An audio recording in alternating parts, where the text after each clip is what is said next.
If Rabuse Gilliman is the easiest Primarch to understand, then Lionel Johnson is probably one of the hardest. Not because he's badly written, it's actually quite the opposite. The Lion is difficult to understand because he spends most of his life deliberately making sure nobody understands him. Even his brothers struggled, and these were men who had known him for centuries. There is a reason that whenever discussions about the Primarchs arise, people often describe Gilliman as a ruler, Russ as a warrior, Dawn as the defender, Sanguinius as the angel, and Horus as the leader or the heretic. The Lion is usually described with a different word: dangerous. Not evil or cruel, but dangerous. There has always been something slightly unsettling about him, something difficult to define. And I think that's because the Lion embodies one of the oldest archetypes in mythology. The knight who enters the dark forest and comes back changed. The hunter who spends so long chasing monsters that he starts to resemble one himself. The solitary king, the wandering hero, the man who belongs more comfortably among beasts than people. When people talk about Lionel Johnson, they often focus on his military achievements. The First Legion, the Rangdan genocides, his reputation as perhaps the most formidable battlefield commander among the Primarchs, his legendary duels, his brilliance strategically, all of this matters of course. But if you really want to understand the Lion, you need to begin much earlier. You need to begin in the forests of Caliban, because Caliban explains almost everything about him. Caliban was no normal world, even by Warhammer standards, and Warhammer standards are admittedly quite generous when it comes to unusual planets. This was a world covered by immense forests filled with horrible monsters, not ordinary predators, warp-tainted horror, creatures lurking in ancient woods that seemed determined to kill anyone unfortunate enough to encounter them. It was a world defined by fear, a world where civilization existed only in small pockets surrounded by the darkness.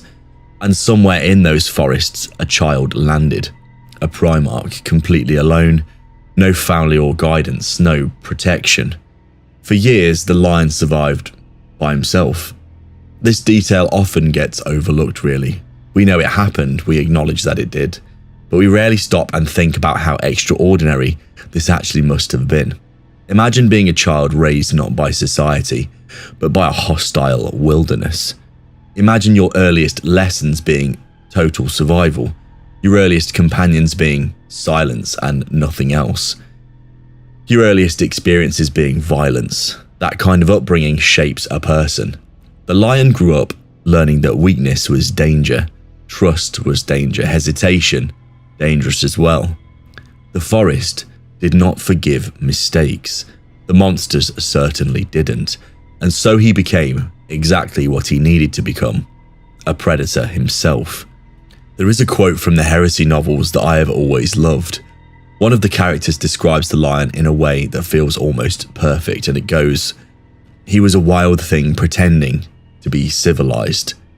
Now, that's not entirely fair, because the Lion is genuinely intelligent, cultured, and educated. But there is truth hidden within that description. Beneath the armor and the titles, there remained something primal about him, something untamed. Many Primarchs felt larger than life. The Lion often felt older than life, as though part of him belonged to an earlier age, an age before cities, laws, civilization itself. Eventually, he was discovered by Luther and the Order, and this is where one of the most important relationships in his entire life began. Because Luther was more than a mentor, he was more than a father figure, more than a friend even. For a time, Luther was arguably the single most important person in the Lion's world. And that relationship is absolutely central to understanding his character. The Lion trusted very few people in his life. Very few. Luther was one of them, perhaps the first, perhaps the most significant, which makes their eventual betrayal all the more devastating. But we'll come back to this later. Because first we need to talk about what happened when the Emperor arrived. The Emperor looked upon the Lion and immediately recognized what he had created. a weapon. Now, admittedly, every Primarch was a weapon, but the lion always felt to me slightly different. Russ himself once described the lion in a fascinating way. He essentially compares himself to the Emperor's executioner, the weapon everyone sees, the threat everybody understands. Then he describes the lion as something else entirely, the weapon kept hidden, the weapon reserved for the darkest tasks. I've always thought that this distinction is very important for the lion's character, because it explains the role the lion played during the Great Crusade. The Dark Angels were often entrusted with responsibilities that other legions never received: forbidden weapons and ancient technology, and even secret missions. The First Legion occupied a unique place within the Imperium, and at the centre of all of this stood the Lion, a Primarch whose greatest strength was arguably not his skill at war, it was his willingness to do whatever was necessary. That is, of course, both admirable and dangerous. The Lion has never been particularly interested in being liked. Many Primarchs cared deeply about loyalty, about friendship, about recognition. But the Lion cared about results. It sounds harsh, and sometimes it was. One of his greatest flaws is often that he struggled to understand people. Not because he lacked intelligence, because emotional relationships never truly came naturally to him. He understood battlefields better than conversations. He understood enemies better than allies. There are moments throughout the heresy where the Lion appears genuinely baffled by behaviour that other Primarchs would immediately recognise. Politics, jealousy, resentment, personal insecurity, these things often surprised him, which is slightly ironic given how much trouble they eventually caused him. The relationship with Luther is perhaps the clearest example. For years, resentment quietly grows. Luther feels overshadowed, marginalised, left behind. The Lion largely fails to recognise the depth of the problem until it's far too late. Not because he doesn't care, because he just doesn't see it. And that blindness ultimately destroys Caliban. I've often wondered whether Caliban represents the Lion's greatest failure, really. Not militarily, but personally. Because unlike many Primarch tragedies, this wasn't caused by chaos, corruption, or manipulation, or warp sorcery. It was caused by misunderstanding, by an emotional distance, by two people who once loved each other slowly becoming strangers. There is something, as is often the case with the Primarchs, profoundly human in this. When Luther finally turns against him and Caliban tears itself apart, the Lion loses more than a homeworld. He loses certainty, and I think this is important. For much of his life, the Lion believed that competence was enough, that if you did your duty properly, everything else would follow neatly behind it. Caliban proved otherwise. Sometimes people need more than competence, they need understanding. The younger Lion never fully grasped this, but the older Lion seems to now, which brings us, of course, to the modern setting. And honestly, I think this is where the character truly becomes fascinating in the lore. Because the Lion who returns to the 41st millennium is not the same man who disappeared. He is older, not physically, although he does have grey hair now, but his spirit seems wiser. For perhaps the first time in his life, he appears almost reflective. There are moments in The Lion, Son of the Forest where he displays a humility that would have been almost unthinkable during the Great Crusade. He actually listens, he questions himself, he acknowledges mistakes. And that could be one of the biggest single character developments any Primarch has experienced, really. The younger Lion was often convinced he was right, almost to a fault, really. The older Lion still believes he's right, he just accepts the possibility that he may occasionally be wrong. It sounds like a small difference, but it is enormous, really, particularly for a Primarch. One thing I find fascinating about the modern Lion is how much guilt he carries. Not openly and dramatically. He's not wandering around delivering tragic monologues every 5 minutes. This is still the Lion that we're talking about here. But there is a sadness to him now, a recognition of everything that has been lost. The Imperium, Caliban, his brothers, his father. Entire ages of history have vanished while he slept. And unlike Guilliman, who often reacts with frustration, the lion seems to react with an acceptance. Not approval, but an acceptance, as though he understands the grief changes nothing, only action will. This attitude may ultimately be what makes him so valuable in the current setting, of course, because the modern Imperium doesn't need another politician. Guilliman has already filled this role. It doesn't need another administrator. It certainly doesn't need more bureaucracy. The Emperor knows there's enough of that already. What it needs is the lion, a hunter, a problem solver, a warrior who specializes in confronting threats others cannot. That's why I think so many fans have fallen in love with the character again recently. Not because he's necessarily perfect, because he's finally confronting his own imperfection. For years, the lion was often perceived as distant, cold, arrogant even. Now we can see the man underneath, the lonely child raised in that haunted forest, the warrior who never learned how to trust properly, the commander who sacrificed relationships for duty, the son who spent his entire life trying to serve an impossible father.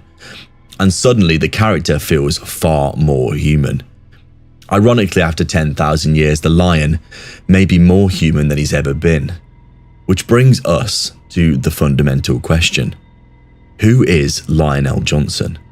Is he the greatest strategist among the Primarchs, perhaps? Is he one of the deadliest warriors? Almost certainly. Is he the Emperor's ultimate weapon? There is an argument for this as well. But when I think about the lion, none of those descriptions feel quite complete, really. The best description I've ever found is much simpler. The lion is a man searching for redemption. Not redemption from chaos, not redemption from betrayal. Redemption from himself, his hubris, from the mistakes that he's made, from the relationships he failed to protect, from the burdens he's carried for too long. And this is what makes him so compelling now. Because beneath the armor, beneath the legend, beneath the reputation, the mythology, the lion is ultimately a character trying to become better than he once was. In a setting where so many figures are trapped by their past, that makes him surprisingly unique. The lion spent his youth hunting monsters in dark forests. The irony is that his greatest battle was never against the monsters around him. It was against the flaws within him. And for the first time in 10,000 years, it feels as though he might finally be winning. Of all the characters in Warhammer 40,000, there is one Primarch who is arguably more famous than Vulcan, more mysterious than the Lion once was, more discussed than some of the Demon Primarchs. A Primarch who has no name, no face, no confirmed history, no surviving dialogue, no model, no novel, no official artwork, and yet somehow remains one of the most fascinating figures in the entire setting. The second Primarch, one of the lost Primarchs, one of the forgotten and the purged, and perhaps the greatest mystery Games Workshop has ever created. Now, before we begin, there is something important to establish immediately. We do not know who the second Primarch was. Nobody does. Not really. There are theories, thousands of them, some plausible, some completely ridiculous. A few that probably require the author to stare at the conspiracy board for several weeks without sleep. But the truth is that Games Workshop has deliberately never answered the question. The Lost Primarchs were created as an unsolved mystery, something ancient and unknowable buried deep within Imperial history. Even decades later, that mystery remains intact. And honestly, I think this is a smart decision by them. Because the second Primarch is fascinating precisely because we don't know him. In fact, I'd argue that the mystery itself is the character. This does sound quite strange, but bear with me. When people discuss the second Primarch, they're often trying to solve the puzzle. I'm more interested in what the puzzle actually means. Because the existence of the Lost Primarchs tells us something extremely important about the Emperor himself. It tells us he was willing to erase one or more of his sons completely. Not kill them, but erase them from existence. There's a difference here. Death is one thing. History is another. The Imperium remembers Horus, it remembers Magnus Angron, it remembers the heresy. The traitor Primarchs are hated, but they still exist within the historical record. But the second Primarch does not. His memory was condemned, his legion dismantled, his name removed, his achievements deleted from existence. His very existence became forbidden knowledge, in fact. Think about how extraordinary this really is. Horus almost destroyed humanity. Magnus shattered the Emperor's greatest project. Angron and the other traitors butchered entire systems and worlds. Yet all of them remain part of Imperial history.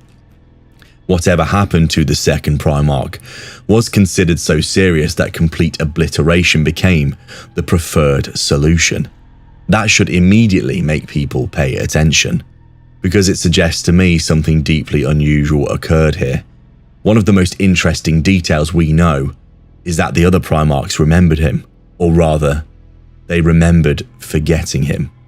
There are scattered references throughout the Horus Heresy novels where characters acknowledge the lost Primarchs existed but refuse to elaborate. Sometimes because they can't, sometimes because they've sworn not to, sometimes because their memories have literally been altered. And I found this detail fascinating. Imagine being Rogel Dawn. Imagine knowing you once had another brother. Imagine knowing something happened to them. And imagine knowing you deliberately chose to forget them. It is an unsettling thought. There is that scene involving Malcador and Dawn that's always stuck with me. One of those things that you never forget really in Warhammer. Dawn briefly regains knowledge of the lost Primarchs and is shaken by what he sees. When the memories are removed again, he accepts that the decision had been necessary for the survival of the Imperium. Now that doesn't tell us anything of what actually happened, but it does tell us something important. The lost Primarchs were not forgotten because somebody had a bad day. This was not an administrative dispute. This was not a disagreement over tactics. Something happened that convinced some of the greatest minds in the Imperium that total erasure was preferable to remembrance. And this is a frightening implication, to be frank. And then there is another clue that often gets overlooked. The second Primarch appears to have been discovered relatively early during the Great Crusade and served for a significant period before his downfall. He wasn't a forgotten experiment hidden away in a laboratory somewhere. He commanded his legion. He fought beside his brothers. He participated in Imperial history before being removed from it. Which means that Guilliman knew him. Horus, Sanguinius, the Lion, they all knew him for decades, perhaps even a century. Imagine that. Imagine an entire Primarch-sized hole in history. A brother standing in every family portrait whose image has been cut away. That's what the second Primarch feels like, an absence. And sometimes absences tell us more than presence. One of the theories that has always interested me the most is not what he did, but why his story feels different from the traitors. Because whenever the lost Primarchs are mentioned, characters rarely speak about them in the way they speak about Horus. There is sadness and regret, tragedy even, almost never a hatred. I've always found this curious. Leman Russ, for example, appears to regard at least one of the lost Primarchs as a tragic figure rather than a villain. Rogel Dawn similarly reflects upon their fate as a warning rather than simply an act of treachery. This distinction matters obviously, because it suggests the second Primarch may not have been evil at all. Perhaps he failed. Perhaps he was corrupted by something unknown. Perhaps he discovered something he shouldn't have. Perhaps he represented a threat that could not be allowed to continue. We simply don't know, and I suspect we never will. Which brings us to what I think is the most interesting aspect of the character. His significance, not his actions, of which we know little, his actual significance. Because the second Primarch serves a very specific role within Warhammer. He proves that the Imperium lies. Now I realise it's hardly a shocking revelation. The Imperium lies about all sorts of things, usually before breakfast and after, but this is different. The Lost Primarchs demonstrate that Imperial history is not merely incomplete, it is actively manufactured, edited and curated. Entire lives can be removed if they become inconvenient. Entire truths can disappear. The Imperium presents itself as eternal and unchanging, yet right at its foundation sits a secret so large that nobody is allowed to discuss it. This is enormously important thematically for me. The second Primarch represents forbidden history.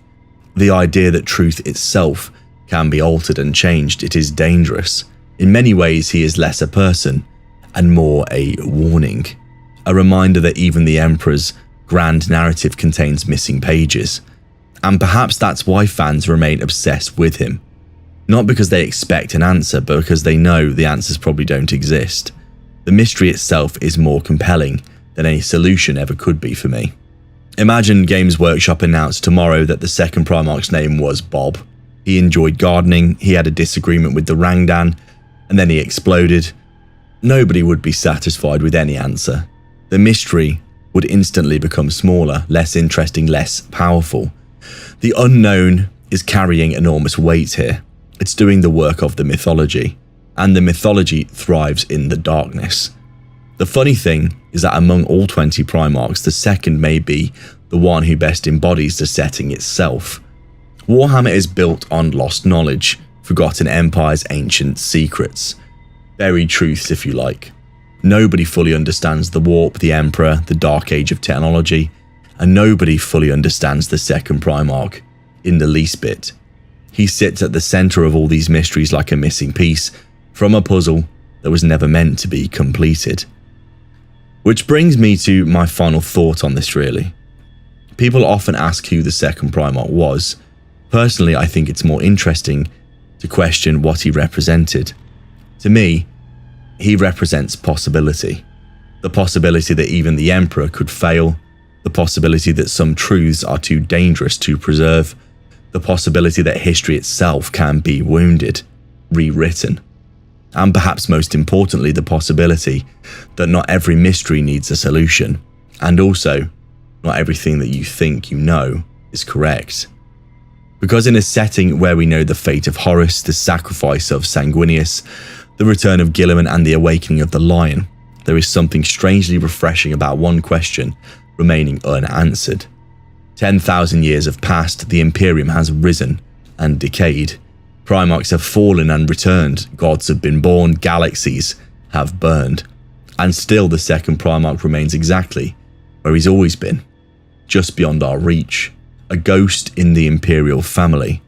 A missing brother whose absence has become more significant than most characters' entire histories.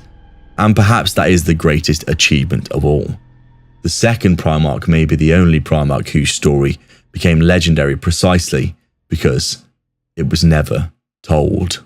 If there's one Primarch who embodies the central tragedy of Warhammer 40,000 better than almost any other, it is Fulgrim, the third Primarch of the Emperor's Children.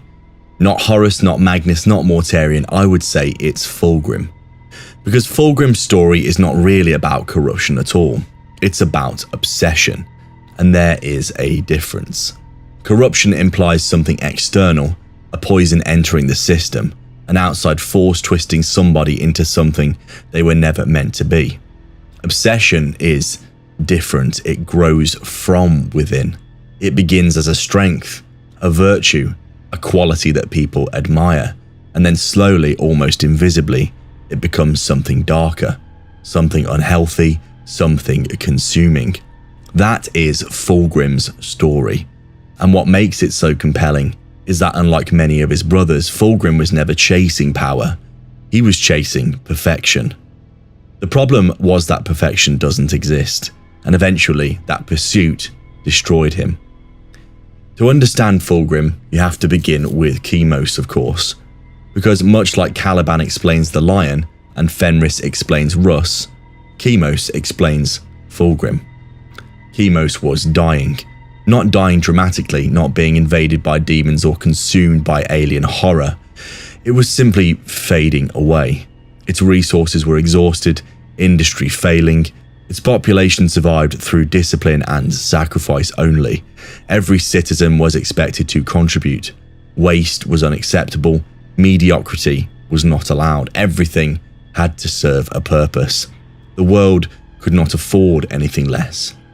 And into that environment arrived Fulgrim, a child who would quickly become the greatest leader Chemos had ever known. I've always found it interesting that Fulgrim's early life rarely receives the attention it deserves, really. Because before he became the Phoenician, before he became a demon Primarch, before he became the poster child for making catastrophically poor life choices, he was genuinely extraordinary. Not simply because he was a Primarch, because he cared. He worked, he built, he improved the lives of ordinary people. The young Fulgrim wasn't dreaming about conquest.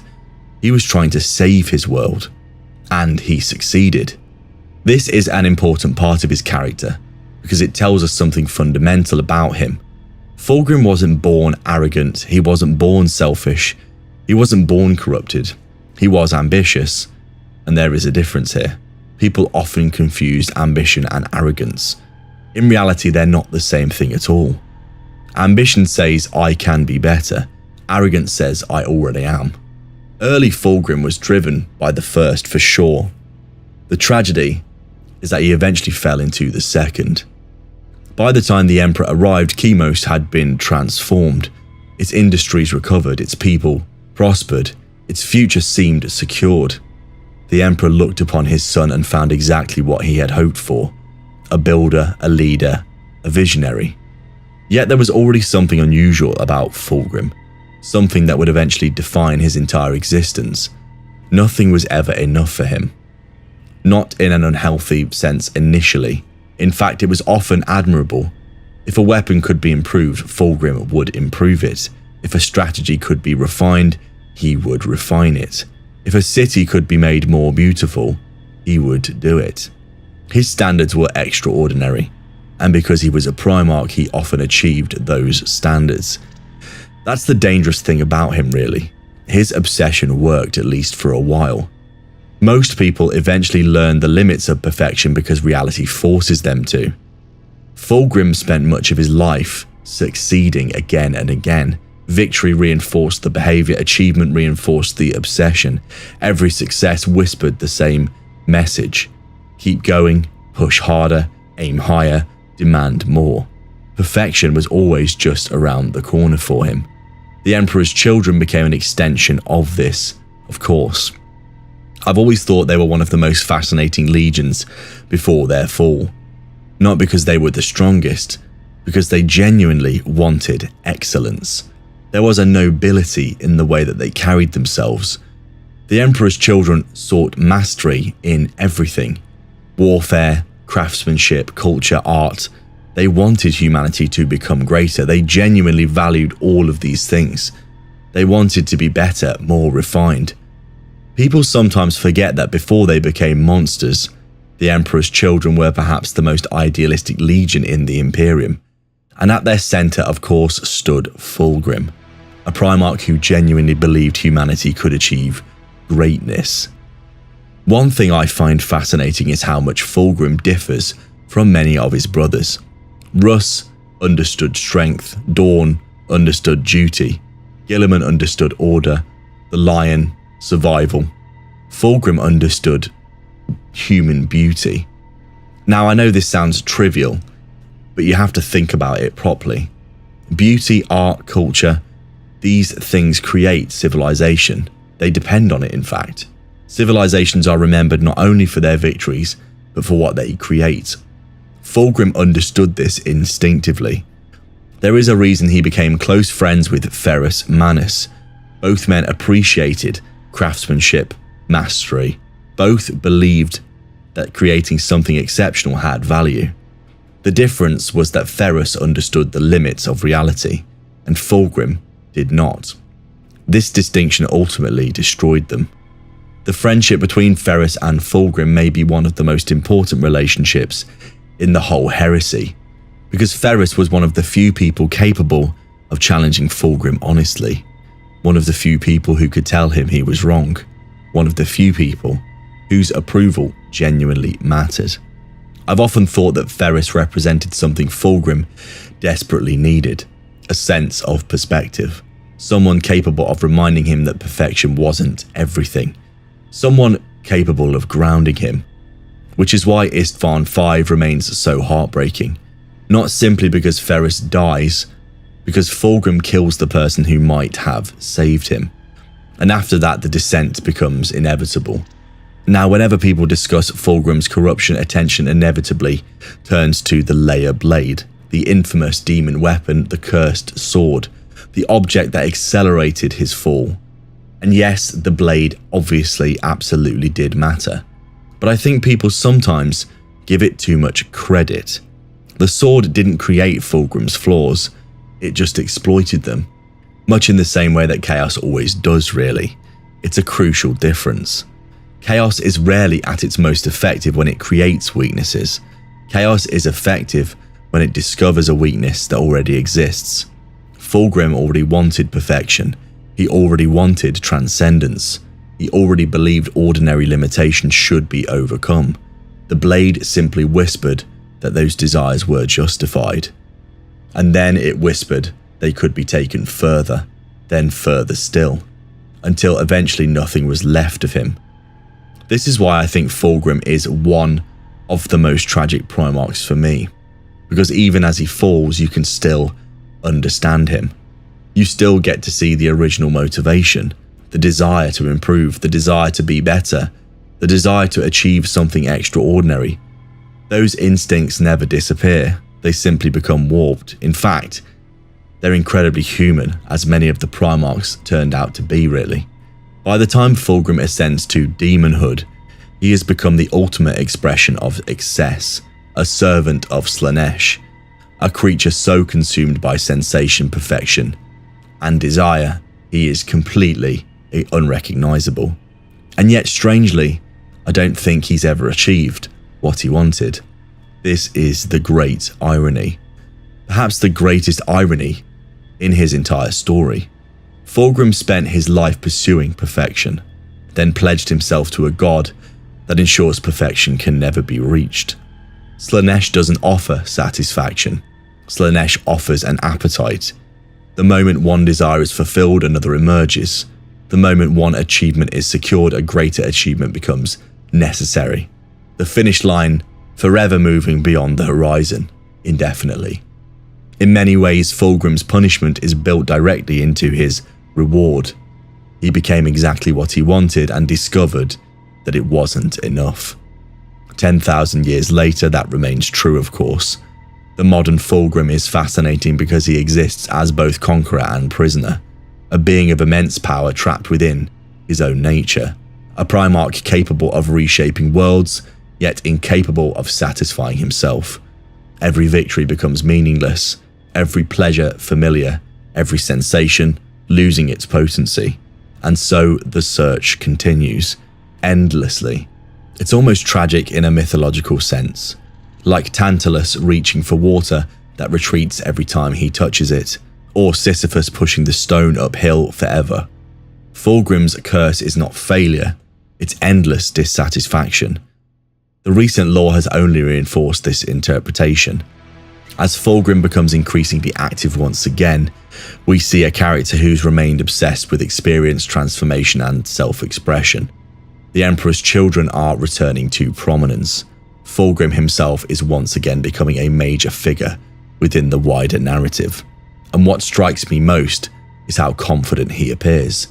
Not angry like Angron, not bitter like Mortarion, not conflicted, pulled apart like Magnus. He is confident, almost serene in his arrogance, as though he genuinely believes his choices were correct.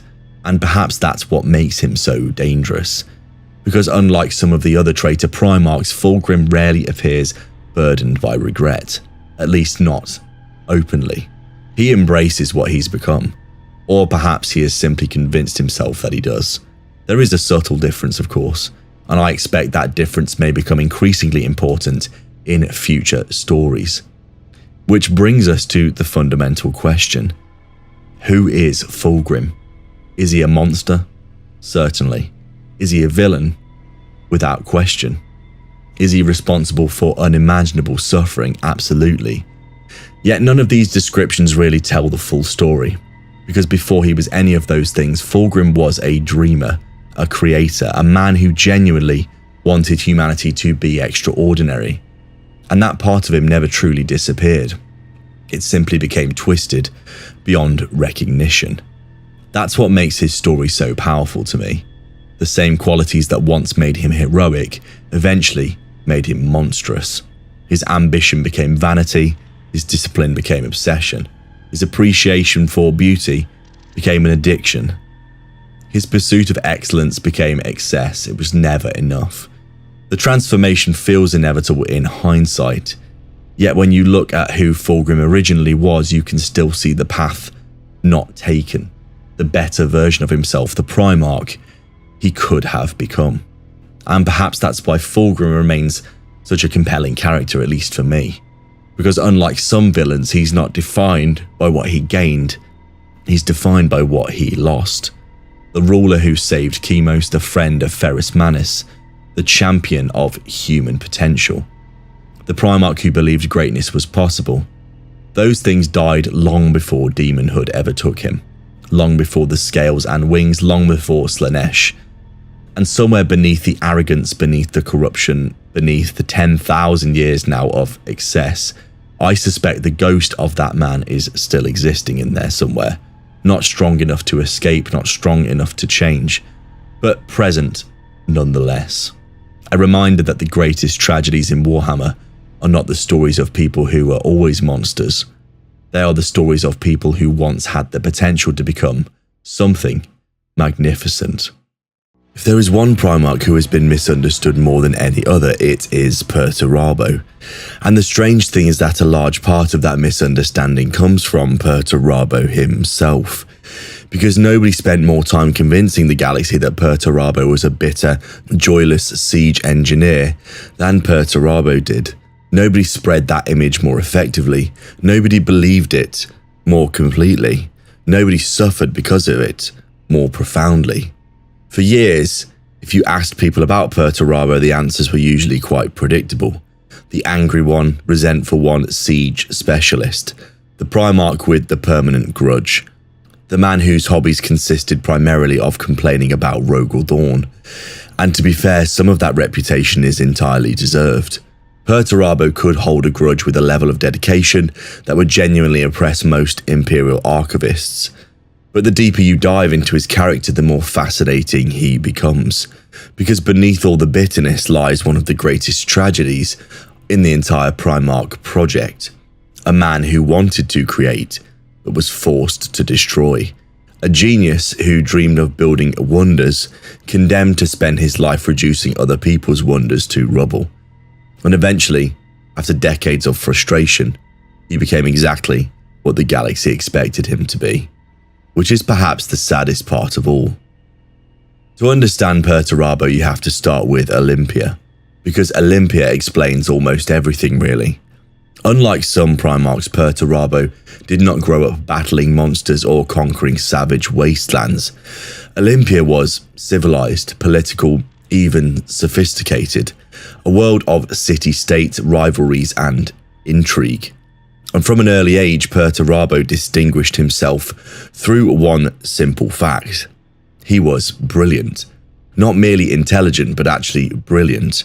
There is a tendency among fans to describe every Primarch as a genius, which is fair enough because they essentially were, but even among the Primarchs, Perturbabo's intellect stood out. Engineering and architecture, mathematics, logistics, military science even, he mastered all of it almost effortlessly. I've always found this fascinating, that when people think of Perturabo, they usually imagine fortresses, siege, artillery. Yet when you actually look at his character and the history, what he really loved was creation, design and construction, the art of making something beautiful. There are moments throughout the lore where Perturabo discusses architecture and engineering with genuine passion, not because they're useful, because he actually loves them. And this is an important distinction, because it immediately changes the imagery many people have of him. Perturabo was not born wanting to wage war. None of the Primarchs were, arguably. But Perturabo especially feels like somebody who might have thrived in a different universe. a universe where his talents were directed towards building cities rather than destroying them, a universe where his greatest achievements would have been monuments rather than battlefields. Unfortunately for him, this is Warhammer, and Warhammer has a habit of taking people's dreams and feeding them into the industrial machinery. When the Emperor arrived, he immediately recognized Perturabo's capability, and for a time, things looked promising. As we know, Perturabo can take a look at almost anything and know how it works. Incredibly useful addition for the Emperor, if you ask me. The Iron Warriors became one of the most effective legions in the Great Crusade. Not the most celebrated or the most glamorous, glorious, but perhaps one of the most reliable alongside the Dark Angels and a few others. That's a distinction that becomes increasingly important, because while other legions earned glory through spectacular victory, the Iron Warriors were often assigned the tasks nobody else wanted. The impossible siege, the grinding campaign, the war of attrition. The ugly work, essentially. Unpleasant, but necessary. And Perturabo completed those tasks with ruthless efficiency again and again and again. And this is where the tragedy begins, because success can sometimes be its own punishment. The more reliable Perturabo became, the more difficult assignments he received. The more difficult assignments he completed, the less appreciation he received. Eventually the pattern emerges. If there was a nightmare campaign nobody else wanted, the Iron Warriors were the ones that would handle it. And if the Iron Warriors handled it, the galaxy would simply move on to the next war. No celebration or parade, no admiration, just another expectation. I've often thought this is the root of almost everything that eventually goes wrong, really. Not jealousy or pride, not even resentment per se, but neglect. Perturabo spent much of his life feeling overlooked. Now, before people start shouting that plenty of Primarchs had difficult lives, it's absolutely true. The difference is that Perturabo never learned how to cope with this. That's one of his great flaws, really. Many Primarchs experienced hardship, as we know, but Perturabo internalized it. Every slight, every disappointment, every perceived insult, every comparison, particularly the comparisons, because eventually there was one comparison he could never escape, which was Rogal Dorn. Poor Rogal Dorn, or perhaps poor Perturabo, depending on your perspective. Because the rivalry between these two is one of the most fascinating relationships in Warhammer. I've always found it remarkable that Dorn and Perturabo were actually quite similar. Far more similar than either would probably have liked to admit. Both valued duty, discipline, engineering, fortifications, building. Both possessed immense determination. The difference was emotional. Dorn accepted duty, but Perturabo resented his role. Dorn built walls because they needed building. Perturabo built walls while wondering why nobody appreciated his efforts. It's not a criticism per se, but it is an observation. And over time, that difference became enormous, of course. The more Perturabo compared himself to Dorn, the more miserable he became. Because in his mind, Dorn seemed to receive everything that he didn't. Recognition, admiration, even respect. Whether that perception was entirely fair is another matter, but perception often matters more than reality, particularly when resentment is involved.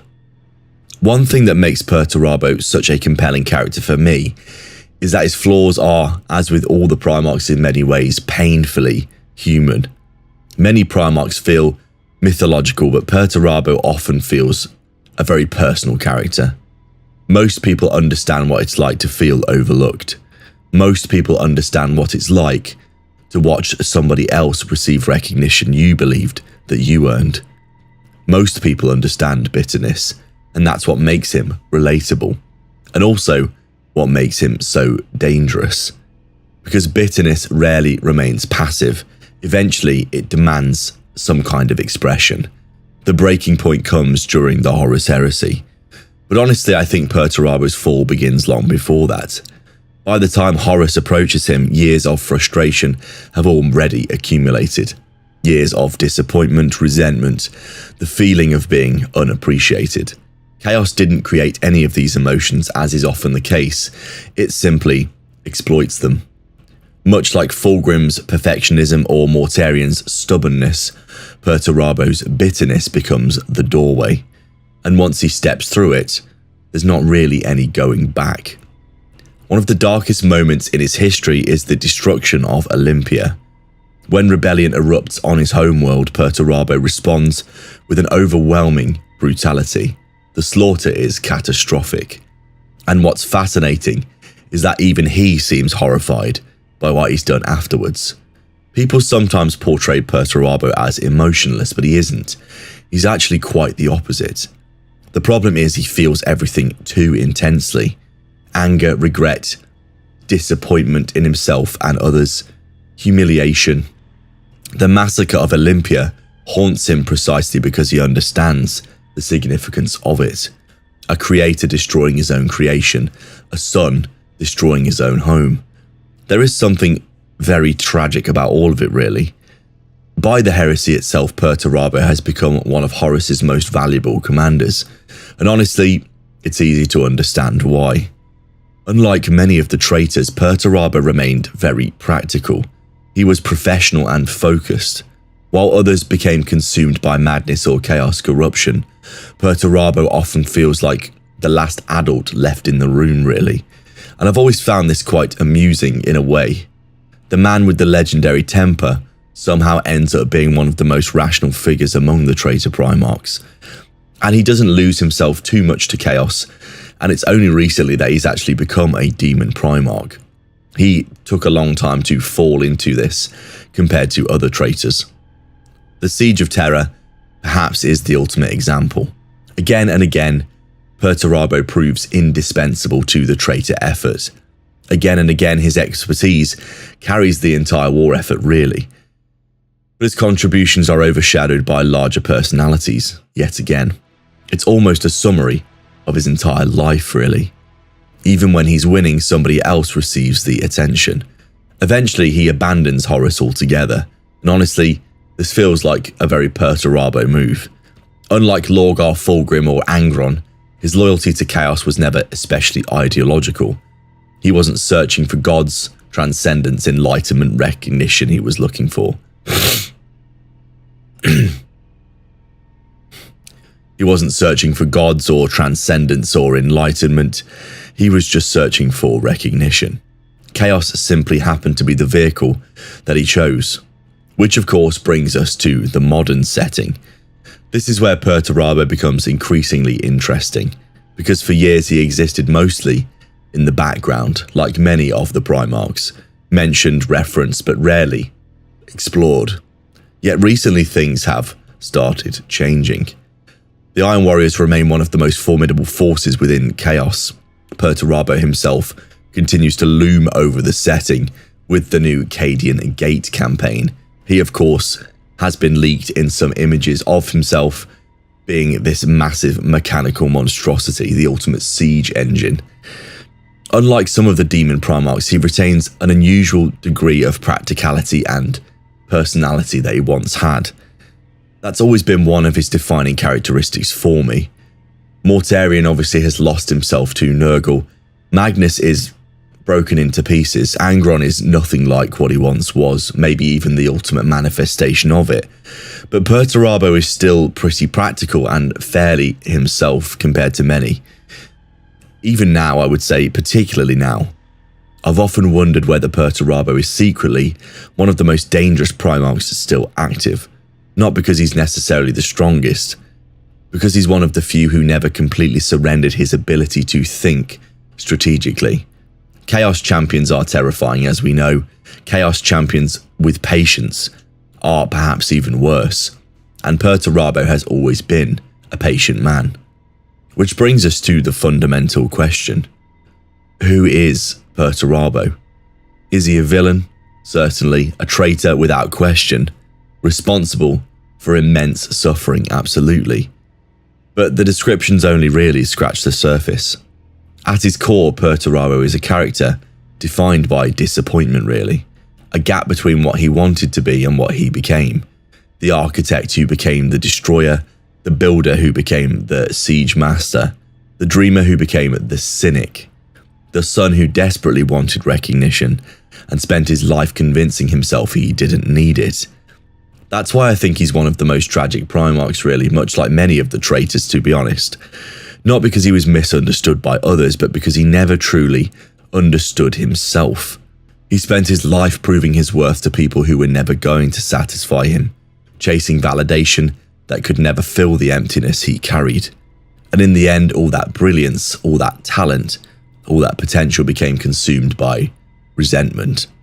When people think of Perturabo, they often imagine fortress worlds, fortress walls, sieges, iron artillery, the machinery, the mechanics of war. But I think of something else, really. I think of a Primarch staring at a city that he could have built, a masterpiece he never got the chance to create, and wondering how his life ended up so far from the future he once imagined. Because beneath all that bitterness, the anger, beneath all the iron and all the wars, Perturabo may simply be the story of a man who wanted to build beautiful things and spent his entire life tearing them down instead. Among all the Primarchs, Jagadai Khan may be the most underrated. He's certainly not the strongest, fastest, most influential, but he is underrated. There is a difference here, because when people talk about the Primarchs, the conversation usually gravitates towards the same names. Guilliman, the Lion, Sanguinius, Horus, Russ, Magnus, the larger personalities, if you will, the characters who dominate entire eras of the setting. Meanwhile, the Khan often sits quietly in the background for many parts of it, respected and admired but somehow overlooked. Which is deeply ironic, I feel, because if you actually examine his life, Jagadai Khan may be one of the wisest Primarchs ever created. Not necessarily the most intelligent. Wisdom and intelligence are not the same thing for me. Many Primarchs obviously possessed extraordinary intellect, power, but few of them possessed wisdom. And the Khan was one of them. And I think the reason people sometimes underestimate him is because he never sought attention. He never needed it. The Khan understood something many of his brothers never fully grasped. Power and importance are not the same thing. Recognition and value are not the same thing. Being loud and being right are certainly not the same thing either. Throughout his entire life, he remained remarkably comfortable with this reality. To understand the Khan, you have to begin, like with all the Primarchs on their homeworld, his being Cho'Garis. Because much like Caliban explains the Lion and Chemos explains Fulgrim, Cho'Garis explains almost everything about Jagadai. Cho'Garis was a world of open skies, vast plains, endless horizons. A world where freedom was not simply appreciated, it was a way of life, essential. Life was movement, life was exploration. Life was the ability to ride towards the horizon and see what lay beyond it. And into that world came the infant Primarch, the future Great Khan. From an early age, he distinguishes himself not merely through strength or intelligence, but through his curiosity. That's something that people often overlook. The Khan was a curious man. He wanted to understand the world, not necessarily dominate it, but to understand. There is a subtle but important distinction here. Many Primarchs viewed knowledge as a tool. The Khan viewed knowledge almost as a journey, and that attitude would shape his entire life. Eventually he united the tribes of Cho'Garis, but even that achievement reveals something important about his character. The Khan was not particularly interested in ruling for the sake of ruling.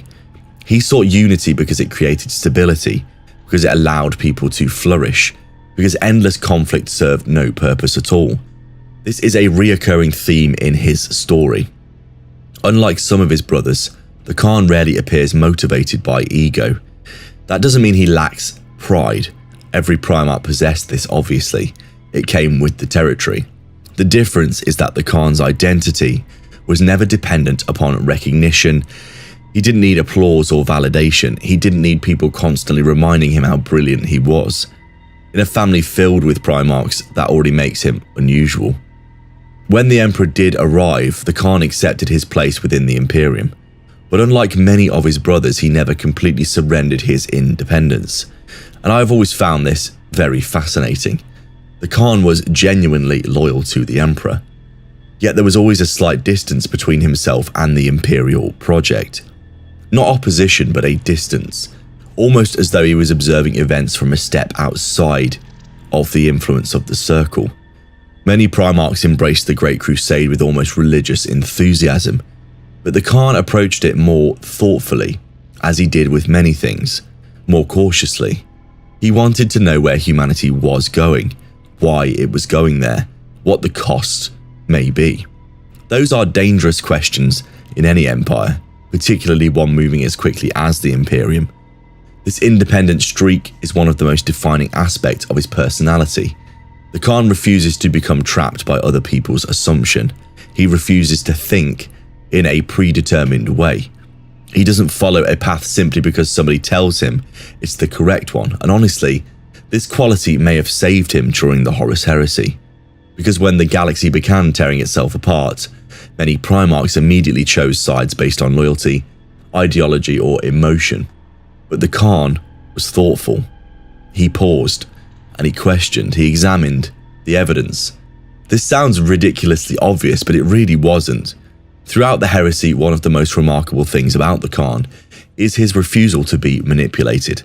Chaos struggles with him, not because he's immune to temptation, nobody is, but because he understands himself. And this self-awareness, which few of the Primarchs have, is incredibly powerful. The Khan knows who he is. He knows what matters to him. He knows what doesn't. And because of that, he is difficult to deceive. There is a wonderful exchange during the heresy, where various forces attempt to convince him to join Horus. The arguments seem straightforward enough. The Emperor is secretive, the Imperium has flaws, the future uncertain. All valid observations, really. The Khan essentially responds by pointing out that Horus is offering something even worse. And I've always loved this, because it perfectly captures his character. The Khan is not loyal because he believes the Imperium is flawless. He's loyal because he understands the alternative very well, and he judges them honestly. Many Primarchs saw the galaxy through ideology, but the Khan saw reality, what it really was. This is a very important distinction, and this also ties into the matter of freedom, which he is so obsessed with. If there is one concept that sits at the center of Jagadai Khan's character, it is freedom. Not a selfish freedom, not the freedom to do whatever you want. Something deeper. The freedom to choose your own path, the freedom to think independently, the freedom to remain true to yourself. The Khan values this above almost anything, which is why Chaos never truly understood him. Chaos often offers some kind of liberation, a removal of restriction, a breaker of chains, if you will. But the Khan recognizes the deception immediately, because Chaos doesn't create freedom, it creates dependency. It replaces one master with another. The Khan sees that for exactly what it is and rejects it again and again. I've often wondered whether Jagadai may possess one of the strongest wills among all the Primarchs. Not necessarily the loudest, the most dramatic, but I think he's probably one of the most independent, strongest-minded Primarchs that there is, really. There is a quiet confidence to him that many of his brothers really lacked. He doesn't need to prove himself constantly, he doesn't need to dominate every conversation, and he doesn't need to win every argument. He simply knows who he is, and it gives him an extraordinary resilience, especially in trying times. And then we have to talk about his relationship with war itself. This is another area where people frequently misunderstand him. The White Scars are famous, of course, for their speed, their mobility, their lightning warfare. And because of that, some people assume the Khan viewed war as a game, as something exciting, something glorious. The reality is far more interesting. The Khan understood war better than most, which is precisely why he disliked it so much. He didn't hate it, but he did have a distasteful view on it. There is a maturity to his perspective that feels surprisingly modern. He recognizes war as a necessity rather than a virtue, a tool rather than an identity. Many warriors become defined by conflict, but the Khan never does. Even at the height of the Great Crusade, he remains something more than a soldier.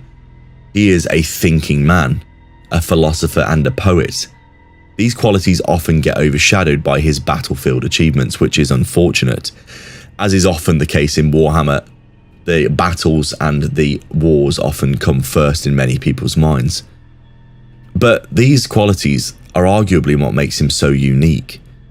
There is an old stereotype that the White Scars are simply fast warriors on bikes, a stereotype that has thankfully faded mostly over the years.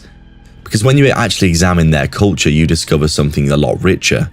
A legion deeply concerned with art, history, storytelling, and self-reflection. And all of that originates from the Khan himself, as is the case with all of the legions. One thing I find particularly admirable about his character is his relationship with authority. The Khan respects authority when it earns his respect. It's not automatic, and he's not blindly following anyone either. It sounds simple, but within the Imperium, it's almost a revolution, really. Many figures either obey completely or rebel completely. But the Khan does neither. He remains independent without becoming disloyal. It is a difficult balance. He doesn't create problems, but he doesn't blindly follow anyone either. He's one of the few characters that manages this successfully, really. And then we arrive at the Siege of Terror, perhaps the defining period of his life, really. The Khan's actions during the siege are extraordinary, really. Not because he performs any impossible feats, though he certainly performs a few of them, because he embodies hope. The Imperium is collapsing, the walls are closing in, the galaxy appears dark and lost, and yet the Khan keeps fighting, not because victory is guaranteed, because it is necessary. And there is something deeply admirable about this for me. Throughout the heresy, many characters are motivated by destiny, really. Prophecy, grand visions, but the Khan simply chooses to do what is right again and again, even when the outcome appears hopeless, especially when the outcome appears hopeless. After the heresy, the story becomes more mysterious for him. Eventually, as we know, he disappears into the webway pursuing the Dark Eldar, and that disappearance feels strangely appropriate for him, really. If any Primarch was destined to vanish beyond the horizon, it was always going to be the Khan. Even now, 10,000 years later, there is something fitting about the idea of him still riding through the unknown realm, still searching, exploring, refusing to remain confined. Which brings us to the fundamental question. Who is Jagadai Khan? Is he a warrior? I would say so. One of the finest ever created. Is he a conqueror? I would also say that. His achievements do speak for themselves. He's obviously a Primarch, a loyalist. Yet none of these descriptions really capture him at all, do they? Because at his core, the Khan is something surprisingly rare within Warhammer. He's a free man. Not physically, nobody in the Imperium is entirely free. Not politically or spiritually, but he is internally free. The Khan remains free because he refuses to surrender ownership of his own mind, his own values, his own choices. He listens to others, learns from them, works alongside them, but he never allows anyone else to define him. And perhaps that's why he remains such an enduring and interesting character, maybe overlooked even. In a setting built upon fanaticism, dogma, endless war, Jagadai Khan stands apart. Not because he rejects duty, because he chooses it. Not because he lacks conviction, because he understands it. Not because he avoids responsibilities, he accepts them willingly. The Khan spent his youth staring towards the distant horizon, always wondering what lay beyond, always searching for something greater. And perhaps that's the best way to understand him. Among all the Primarchs, Jagadai Khan may have been the one most interested in the journey itself. Not the destination, the glory, the rewards, but the process, the freedom to choose it as well, and the wisdom to know why it mattered. In a family filled with kings, generals, and demigods, that may be what made him truly an exceptional man. If there is a Primarch who suffers from the exact opposite problem of Jagadai Khan, it is Leman Russ. The Khan is often underestimated because people assume he's simpler than he really is. Russ is often underestimated because people assume he's exactly what he pretends to be. And this distinction is absolutely crucial, because one of the greatest misunderstandings in all of Warhammer 40,000 is the idea that Leman Russ is simply a barbarian or a savage, a drunken warrior king who solves every problem by hitting it with an axe. Now, admittedly, Russ spent several centuries actively encouraging people to believe that, so in fairness he bears some responsibility for the confusion, but the reality is far more interesting. Leman Russ may be one of the most self-aware Primarchs who ever lived, and perhaps one of the loneliest. Because beneath the drinking, beneath the boasting, beneath the laughter and the wolf imagery, the endless threat of violence, there is a remarkably intelligent and surprisingly thoughtful man. A man who understands exactly what role he has been assigned, and he secretly hates it.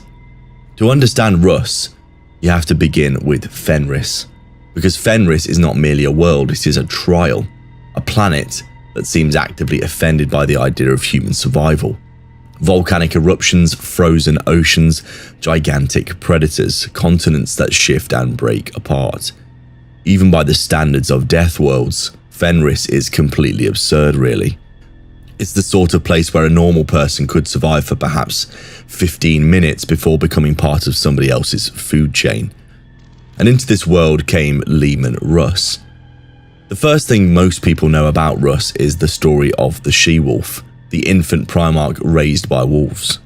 It's one of those pieces of lore that sounds ridiculous until you remember you're discussing a setting where demons regularly invade reality and giant space cathedrals travel between stars. By Warhammer standards, it's actually fairly restrained. But the important thing isn't the wolves themselves, it's what the story represents.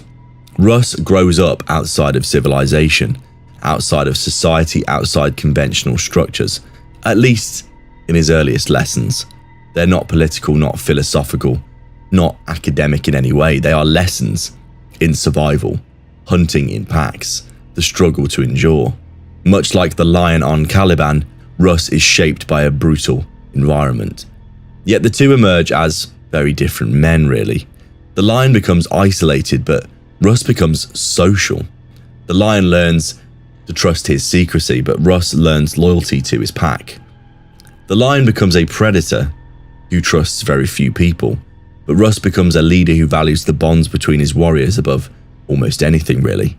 This distinction matters, of course, because while both Primarchs are often described as wild, they represent very different forms of wildness. The lion is a beast lurking alone in the forest. Russ is the alpha of his pack.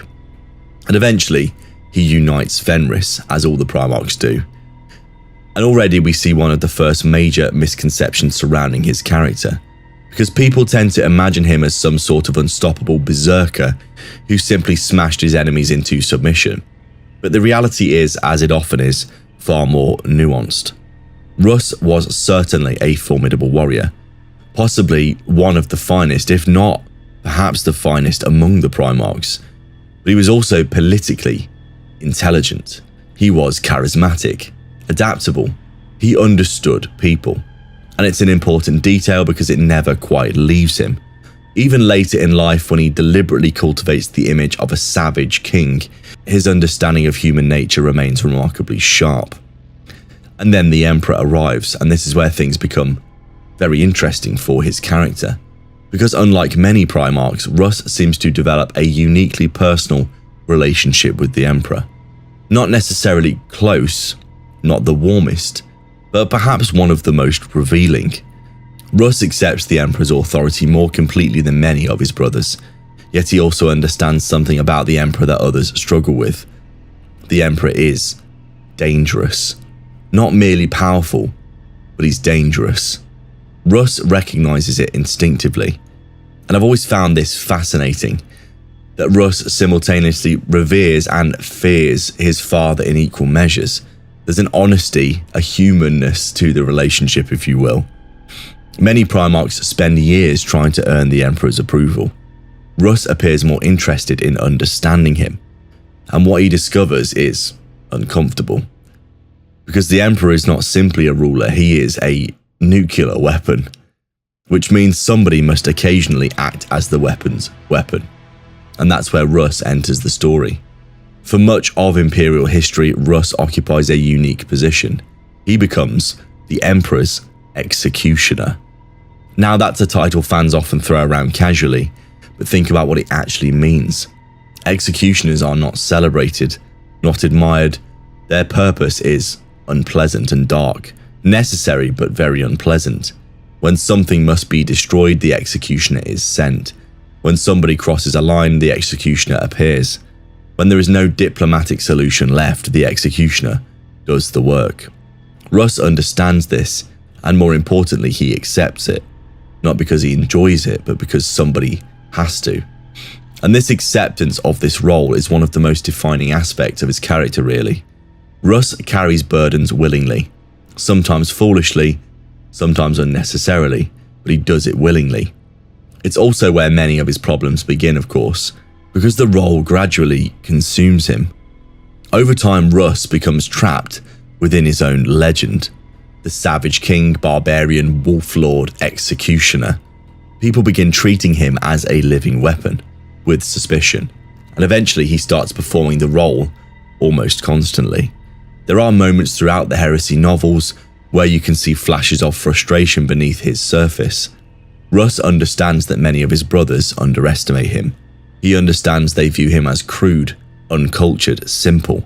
The irony is that he often encourages these assumptions because it's easier, it's safer, and actually more useful for his role. If people think you're predictable, they stop looking deeper. And Russ weaponizes this misconception, and for years, it works brilliantly, until it doesn't, which brings us inevitably to Magnus.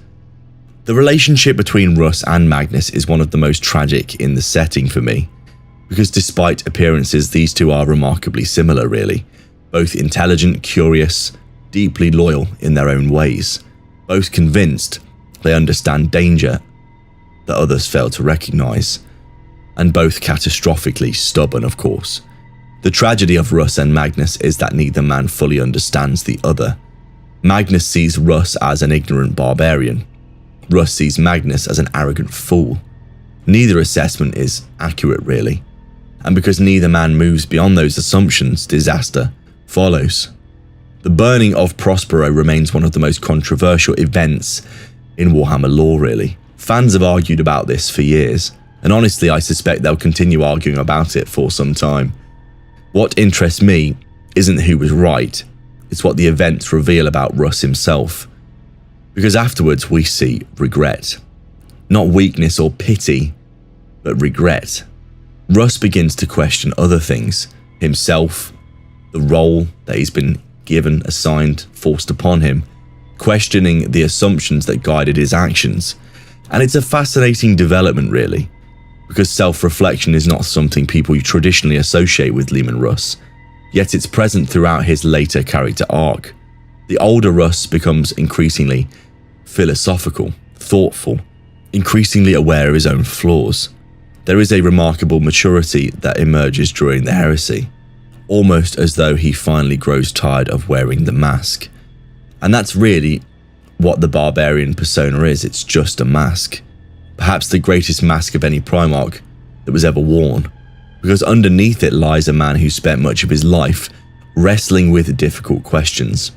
Questions of duty, freedom, violence, and a responsibility. Identity of who he really is, wrestling beneath the surface. The very things that people assume he never thinks about, really.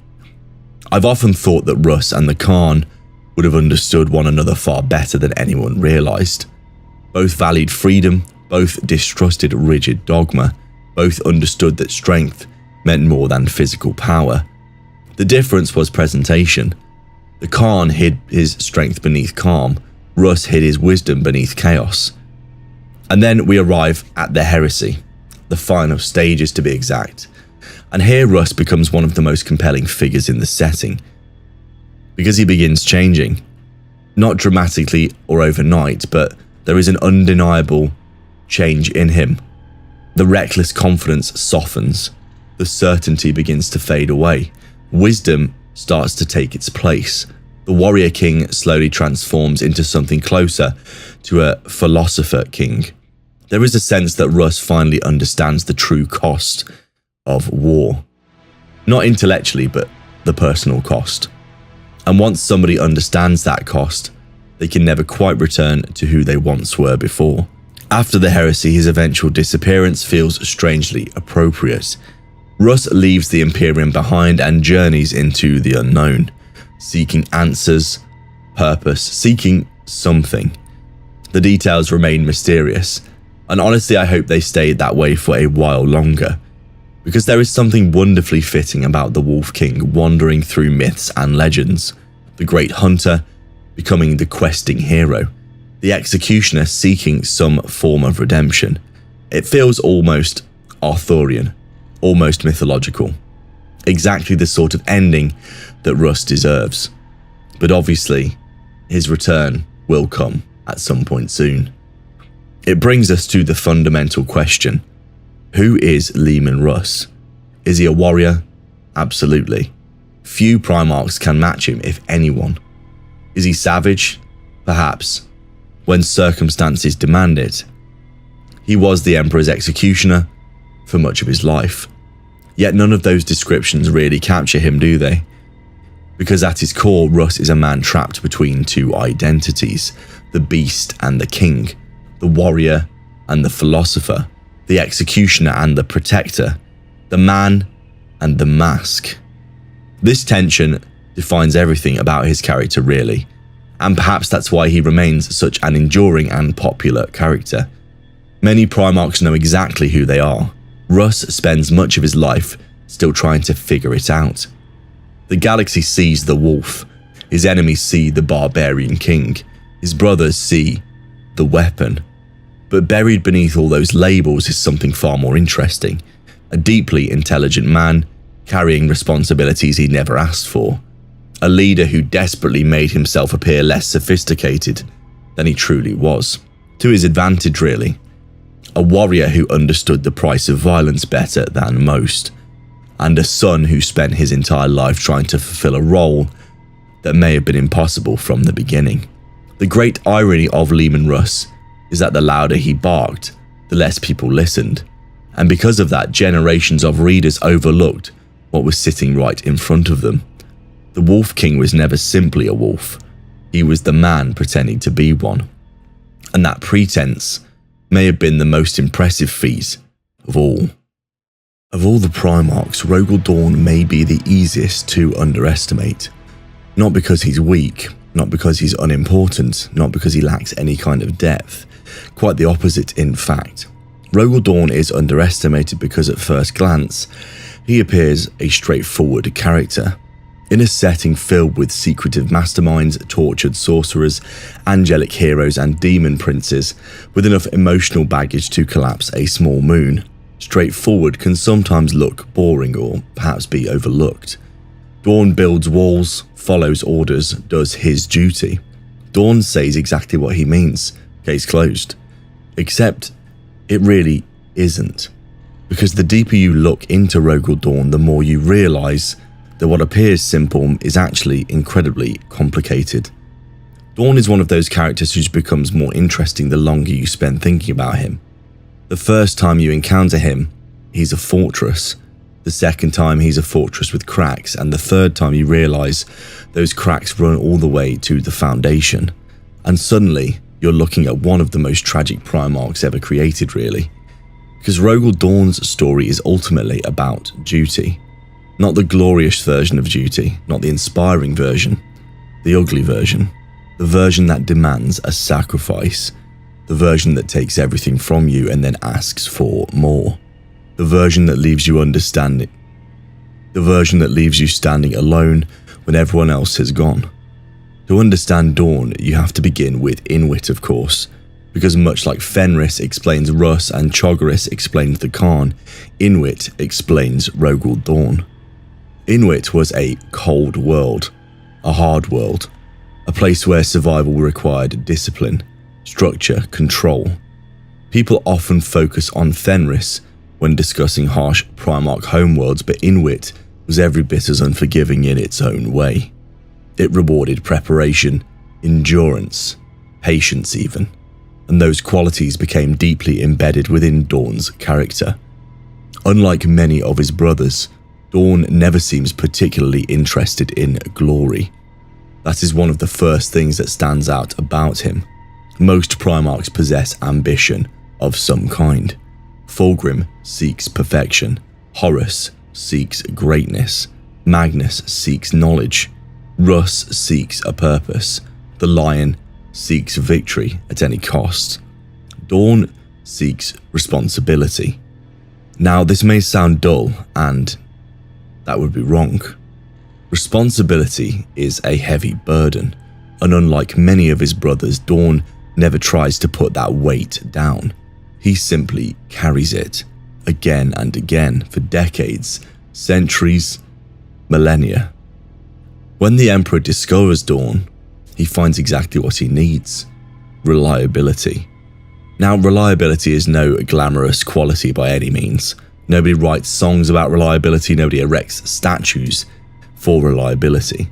Yet empires are built upon it.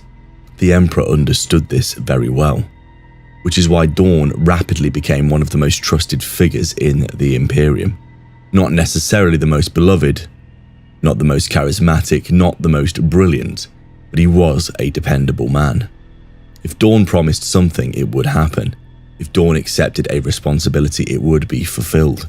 If Dawn defended a position, that position remained defended. Simple and predictable, almost to a fault, really. I've always found it fascinating that many people view Dawn as rigid. There is, of course, a truth in this, but I think the reality is slightly different, really. Dawn is not rigid because he lacks imagination. Dawn is rigid because he understands consequences. This is an important distinction for me. Many Primarchs focus on possibility.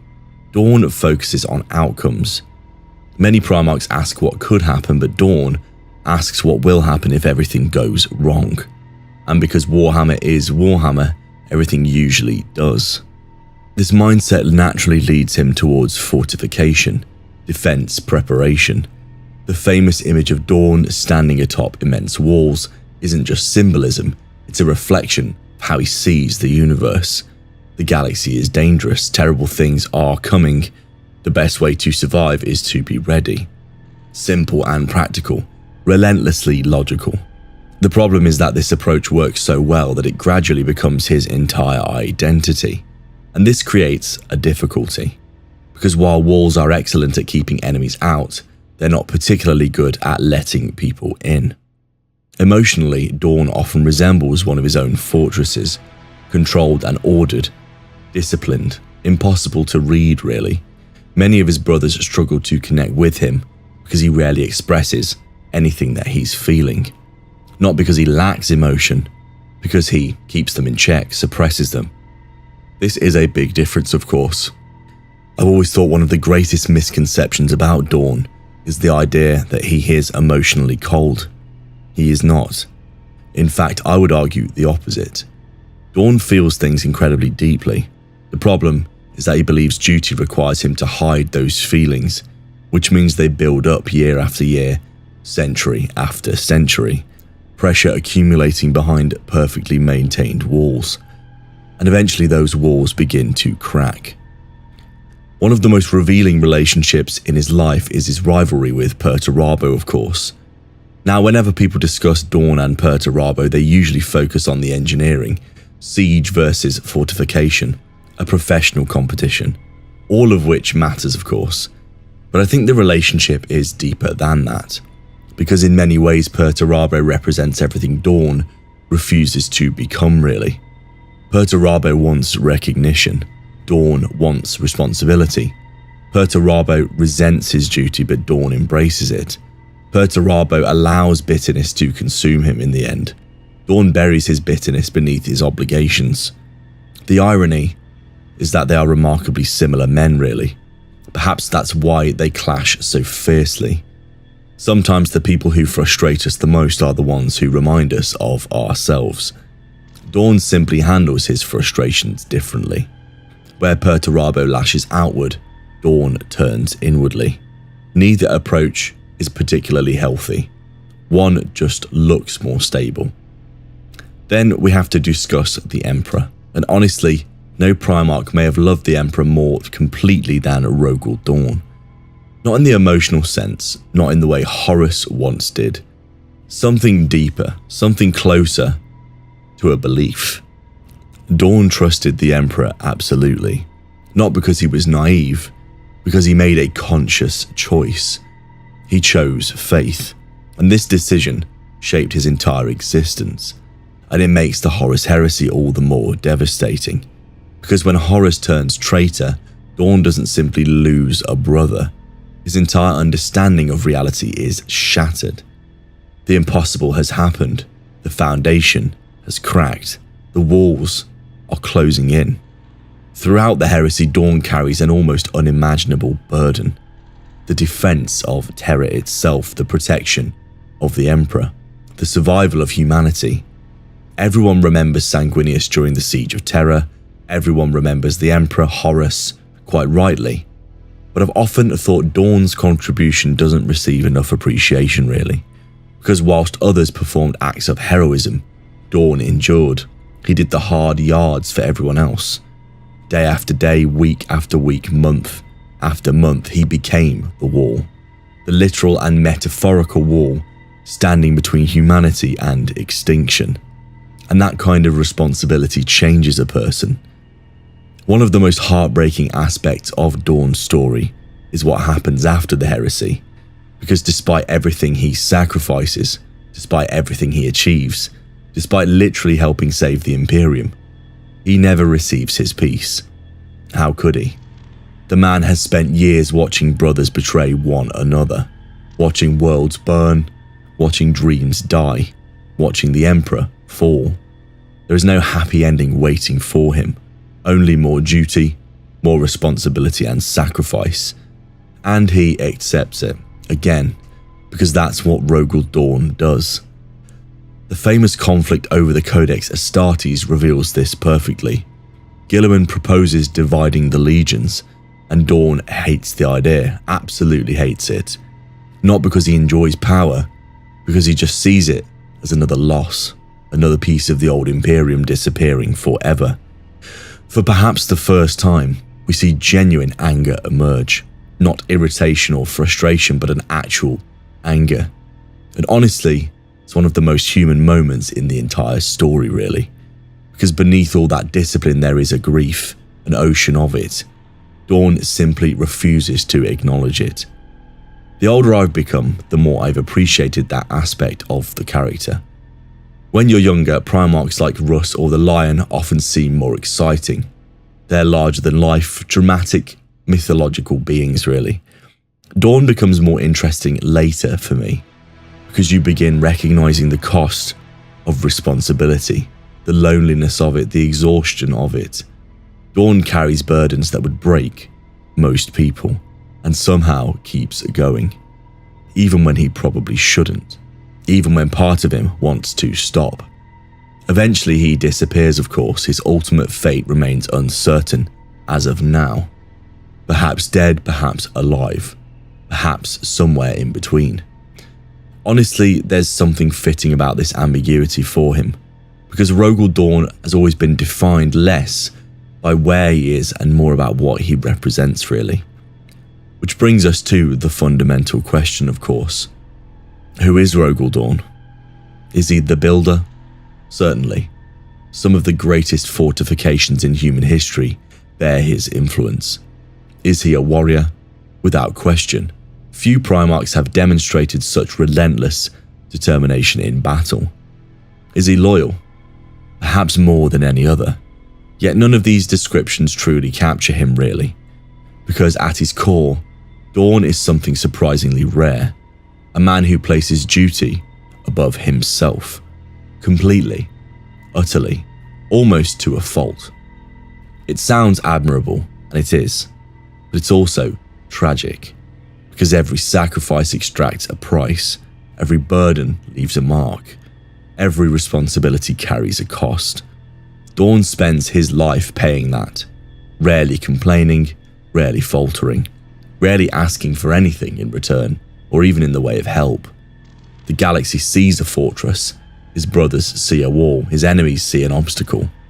But beneath all of that lies a man carrying grief, disappointment, and exhaustion that would crush almost anyone else. And perhaps that's why Rogal Dorn remains such a compelling character. Not because he never breaks, because he spends his entire life refusing to. Even when every reason in the galaxy tells him he should. The great irony of Rogal Dorn is that people remember the walls he built, the fortresses, defences, monuments. What they sometimes forget is that the strongest wall he ever constructed was around himself. And unlike the Imperial Palace, nobody was ever quite able to breach it. Not Horus, Perturabo, not any of his brothers. Only Duty ever found a way inside. In the end, Duty may have taken more from Rogal Dorn than any enemy ever could. If Rogal Dorn is one of the most tragic Primarchs because of his burdens that he chose to carry, then Konrad Curze is one of the most tragic because of the burdens he never escaped. And this distinction matters enormously, because Curze is often reduced to a very simple description. The insane one, murderer, psychopath, the monster, the Primarch who skinned people alive and somehow made the rest of the traitor Primarchs feel slightly uncomfortable, which admittedly is quite an achievement. But while none of those descriptions are entirely wrong, they don't really explain Konrad Curze, not really. They explain what he became, not who he was. And with Curze, that difference is absolutely everything really. Because unlike Angron, who was broken by his pain, or Fulgrim, who was destroyed by his obsession, Curze's tragedy begins almost from the moment he arrives in the galaxy. There is a sense throughout his entire story that something has gone wrong from the very beginning really. Not necessarily corruption, not necessarily evil, something deeper. As though fate itself has already decided where his life was heading and simply neglected to inform him. To understand Konrad Curze, you have to begin with Nostromo, and honestly few Primarch home worlds explain their Primarch more completely than Nostromo explains Curze. Nostromo was, frankly, awful. Not dangerous in the way Fenris was dangerous, not harsh in the way Inuit was harsh, not brutal in the way Barbarous was brutal, but it was just worse. Corrupt, rotten, decaying. A world where crime was normalized, murder was commonplace, justice didn't even exist really. The powerful preyed upon the weak and nobody seemed particularly interested in stopping them. It was a society that had fundamentally given up on the idea of morality. And into that darkness came Konrad Curze alone. Completely alone. Unlike many of his brothers, Curze had no adoptive family, no mentor, tribe, kingdom, father figure, no support, no guidance, nothing. The infant Primarch essentially raised himself in the shadows of one of the worst worlds in the Imperium. And this matters, of course, because when people discuss Curze, they often jump straight to the violence, executions, terror campaigns, the insanity of him really. What they sometimes overlook is the loneliness. Curze may have been the loneliest Primarch who ever lived. Imagine possessing the mind of a Primarch. Imagine understanding things nobody around you can understand. Imagine seeing horrors every day. And imagine doing all of that completely alone. That was Curze's childhood. And then there are the visions, of course. The visions are perhaps the most important aspect of his character, really. Because Curze possessed prophetic abilities unlike almost any of his brothers. He did see the future. Not perfectly, not always clearly, but often enough. And what he saw haunted him. I've always thought one of the most terrifying aspects of Curze's existence is that he genuinely believed he knew how everything would end. Imagine living with that certainty. Imagine believing every tragedy was inevitable, every betrayal predetermined, every failure unavoidable. I think this would break most people. Curze never had the opportunity to become most people, of course. His entire life was shaped by the belief that destiny could not be escaped. This idea sits at the center of everything about him, really, because while many Primarchs struggle with fate, Kurz eventually surrenders to it. Not immediately, not willingly, but gradually and painfully, like a man drowning who eventually stops fighting the current. When Kurz begins his war against crime on Nostromo, there is something almost heroic about it. People do forget this, obviously. The future Night Haunter starts as the Vigilante. A terrifying one, admittedly, the sort of vigilante who would make Batman immediately begin reassessing his life choices, but still his intentions are understandable. He wants justice and order. He wants to protect the innocent. The problem comes with his methods, of course. Kurz reaches a conclusion that defines his entire existence. Fear works. And the terrible thing is that he's right. Fear does work, at least in the short term. Criminals stop committing crime when they know a supernatural monster might remove their spine and hang it from a building. Society becomes more orderly. Violence decreases, lawlessness retreats. The results are undeniable, but the means are not justified. There is a problem, obviously.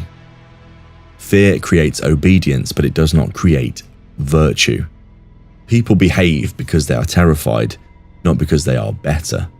And Kurz never fully understands the distinction here, I feel. Or perhaps he understands it and cannot imagine another solution, really. Either possibility is tragic for his character. I've often thought Kurz's greatest flaw wasn't his cruelty, it was his cynicism, the nihilism of him. He fundamentally lost faith in humanity, really. Not because he hated people, because he expected the worst from everyone, always. He looked at mankind and saw weakness, corruption, selfishness, failure. And because he expected those things, he found them in everyone. Eventually the Emperor arrives, and for a brief moment there is hope, or at least the possibility of it. Kurz discovers he has brothers, a purpose, a place within something larger than himself. Yet even here things begin going wrong almost immediately for him. Because Kurz never really fits in, as you can imagine. Many Primarchs struggled with belonging. Kurz struggles with existence itself. He looks at his brothers and sees things he can never have. Friendship, acceptance, normality. Even among demigods, Kurz feels isolated. And perhaps most tragically, some of that isolation is self-inflicted. Because Kurz pushes people away before they can reject him. It's a remarkably human flaw. Painfully human, really. The Night Lords themselves become an extension of his worldview, as do all the legions to their Primarch. And this is where things become genuinely pretty fascinating, really. Unlike many legions, the Night Lords are not built around hope or honour or idealism. They're built around inevitability. The certainty that fear is the only language people truly understand. The certainty that darkness is humanity's natural state. The certainty that morality ultimately fails. Those beliefs all originate with Kurz, and they reveal a great deal about him. Because deep down, Kurz never really believed people could become better. It's a devastating thing for a leader to believe. And then comes the heresy. And honestly, by this point, Kurz is already falling apart. I've always found it interesting that Kurz doesn't really betray the Imperium in the same way many of the other traitors do, really. Horus chose his rebellion. Fulgrim chose corruption. In the end, Mortarion chose that resentment. Kurz almost feels as though he simply arrives at the conclusion he always expected, really. Of course everything collapses. Of course brother betrays brother. Of course civilization fails. The galaxy is merely proving his nihilism correct. Again and again and again. One of the most fascinating relationships in his life is with Sanguinius. Because Sanguinius represents everything Kurz wishes he could be, really. Both possess visions, they see terrible futures, they understand suffering. Yet Sanguinius remains hopeful. Kurz cannot. The contrast is extraordinary. Two brothers burdened with the same gifts, the same knowledge, reaching completely different conclusions. One chooses hope and the other chooses despair. And perhaps that's why Kurz becomes so obsessed with him, because every time he looks at Sanguinius he sees evidence that another path might have been possible, a path he could never bring himself to walk. As the heresy progresses, Kurz descends further and further into madness. But even here I think sometimes people misunderstand him. Kurz is not simply just insane, he's fractured. And there is a difference here. He remains intelligent, perceptive, often disturbingly insightful. Some of his observations about the Imperium are entirely correct. The tragedy is that he uses those insights to justify increasingly horrific actions. And then comes the ending. And what an ending it is. Perhaps the most fitting death any Primarch has ever received. Kurz does not fight, he does not flee, he does not resist. Instead, he allows the assassin M. Shen to kill him. And before his death, he delivers one of the most famous lines in all of Warhammer. Death is nothing compared to vindication. It's an extraordinary moment, really, because even at the very end, Kurz believes he has been proven right. The Imperium sent an assassin, the cycle of violence continued. Humanity remained exactly what he has always believed it to be. In his mind, the universe has validated his worldview. The terrible possibility is that part of him was correct. Which brings us to the fundamental question, of course. Who was Konrad Kurz? Was he a monster? Certainly. His crimes are beyond counting. Was he a murderer? Without question, entire worlds suffered because of him and his legion. Was he insane? At times, undeniably. Yet none of those descriptions fully explain him, really. At his core, Kurz is something much sadder, really. A man who lost faith. A man who looked into the future and saw only darkness. A man who became so convinced of humanity's flaws that he stopped believing redemption was possible. And once somebody reaches that point, the route back becomes incredibly difficult. The galaxy remembers the Night Haunter, the skinning pits, the terror campaigns, the nightmare stories. What it often forgets is the lonely child on Nostromo, the boy who grew up without guidance, the Primarch who never truly believed he could escape his own destiny, the son who desperately wanted the universe to make sense and became increasingly horrified when it didn't.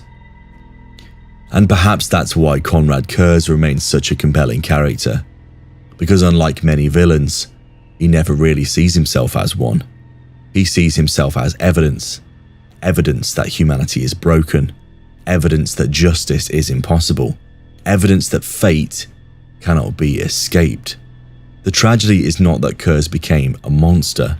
The tragedy is that somewhere along the way, he convinced himself he had never been anything else.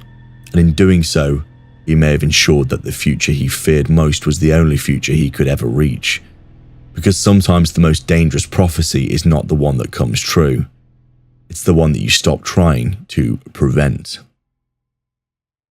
There are certain characters in Warhammer 40,000 who transcend their own story. Characters who stop being people and become symbols. The Emperor is one, Horus another, and perhaps more than any Primarch, Sanguinius belongs in this category. Because Sanguinius is not merely a character, he is a myth, a legend, an ideal. Even 10,000 years after his death, his shadow hangs over the setting in a way few figures can match, really. Entire worlds pray for him, entire chapters define themselves through him. His image appears in banners, statues, cathedrals, battlefields across the Imperium. And what's remarkable is that unlike many legends, Sanguinius actually deserved it. That might sound obvious, after all, he is the angel, the great angel, the golden warrior with wings of white, the beloved son, the hero of terror, the martyr who stood before Horus when nobody else could. But if you reduce Sanguinius to those achievements alone, you miss what makes him so special. Because the reason people loved Sanguinius was never his strength, it was never his beauty, it was never even his heroism. People loved Sanguinius because he understood suffering. Despite that suffering, he chose to hope anyway, again and again throughout his entire life. As with all the Primarchs, to understand Sanguinius, you have to begin on his homeworld of Baal. And Baal is perhaps one of the most ironic Primarch homeworlds in the entire setting. Because if you only knew Sanguinius from the artwork, you might imagine he arrived on some paradise world. Golden skies, shining cities, choirs singing dramatically in the distance. Something suitably angelic. Instead, Baal was a radioactive wasteland. A ruined world poisoned by ancient war. A place where survival itself was a struggle. A place where mutation was commonplace, where death was ordinary, where humanity endured rather than thrived. And into that nightmare descended an infant with great white wings. Even by Primarch standards, that must have been quite the entrance. I've always found it fascinating that Sanguinius begins his life surrounded by fear. Not admiration, but genuine fear of him. Because he is the other, he looks different. Those wings immediately mark him as something unusual, something potentially dangerous, something unnatural. And that experience never really leaves him. This is one of the most important things to understand about Sanguinius. For all his beauty, for all his perfection, he spends much of his life fearing what he might become. It's a surprisingly human anxiety. The angel is terrified of becoming a monster. And perhaps that fear is what prevents him from becoming one. As he grows, Sanguinius unites the tribes of Baal, of course. Yet unlike many Primarchs, he does so with remarkable compassion. Again and again, we see evidence of his empathy, his kindness, his patience. Qualities that can sometimes feel rare within a family of genetically engineered warlords. What makes Sanguinius extraordinary is not that he is powerful, although he certainly is. It's that he never allows power to define him. The easiest thing in the world would have been for Sanguinius to see himself as superior. The galaxy practically begged him to do so. Instead, he spends his life trying to remain connected to ordinary humanity, trying to understand people, trying to protect them, trying to serve something greater than himself. And this humility becomes one of his defining characteristics, and perhaps one of the reasons so many of his brothers admired him. Because let's be honest, the Primarchs were not always an easy group to impress. Many were proud, many were arrogant, many possessed egos large enough to require their own star systems. Yet time and again when we see the Primarchs discussing Sanguinius, there is a genuine affection, a real respect. Not merely for his ability, but for the man himself. I've often thought there is a reason so many people considered Sanguinius the ideal war master before Horus was chosen. Not because he was the best strategist, the strongest fighter, but because people trusted him. Trust is difficult to earn, particularly among Primarchs. Sanguinius earned it almost effortlessly, and that says a great deal about his character. And then there is the matter of his foresight. Like Conrad Kerr's, Sanguinius possessed prophetic vision. And this is where the comparison between the two becomes fascinating for me. Because both brothers carried essentially the same burden. Both saw terrible futures, both glimpsed death, both understood tragedy. Yet they responded completely differently. Kerr's looked into the darkness and concluded that darkness would win. Sanguinius looked into the black void and decided it must be fought anyway. That distinction is the heart of his character. I've always believed that Sanguinius is not the Primarch of Hope because he expected everything would work out. He's the Primarch of Hope because he continued believing despite evidence to the contrary. It's much harder, much more admirable, and much more human. The visions haunted him, particularly the vision of his own death. Imagine carrying this knowledge. Imagine knowing with increasing certainty that your life ends in violence. Most people would be consumed by fear, others by despair. Sanguinius responds differently, however. He accepts it, not passively or joyfully, but with dignity. There is something profoundly noble about it. The older I get, the more I appreciate this aspect of his character. Because courage is often misunderstood. People imagine courage meaning not being afraid. In reality, courage means being afraid and moving forward anyway. Sanguinius embodies this perfectly. Then we come to the Blood Angels themselves, and honestly, I don't think any legion reflects its Primarch more completely. At first glance, the Blood Angels appear almost perfect. They're noble, heroic, beautiful even. The ideal warriors of the Imperium. Yet beneath that image lurks something terrible. The red thirst, the darkness, violence, the hunger, the possibility of losing themselves completely. Sound familiar? It should, because it mirrors Sanguinius exactly. The Blood Angels are his children not simply genetically but spiritually. They carry the same struggle, the same fear, the same burden. And unlike their father, they spent their lives fighting against it. That's why they remain one of the most beloved chapters in the setting. Not because they're flawless, because they're not. Because they fight their flaws every day, every battle, every moment. That struggle gives them depth. It gives them humanity, and it originates entirely from Sanguinius. One of the things that makes Sanguinius so compelling is that he understands darkness intimately.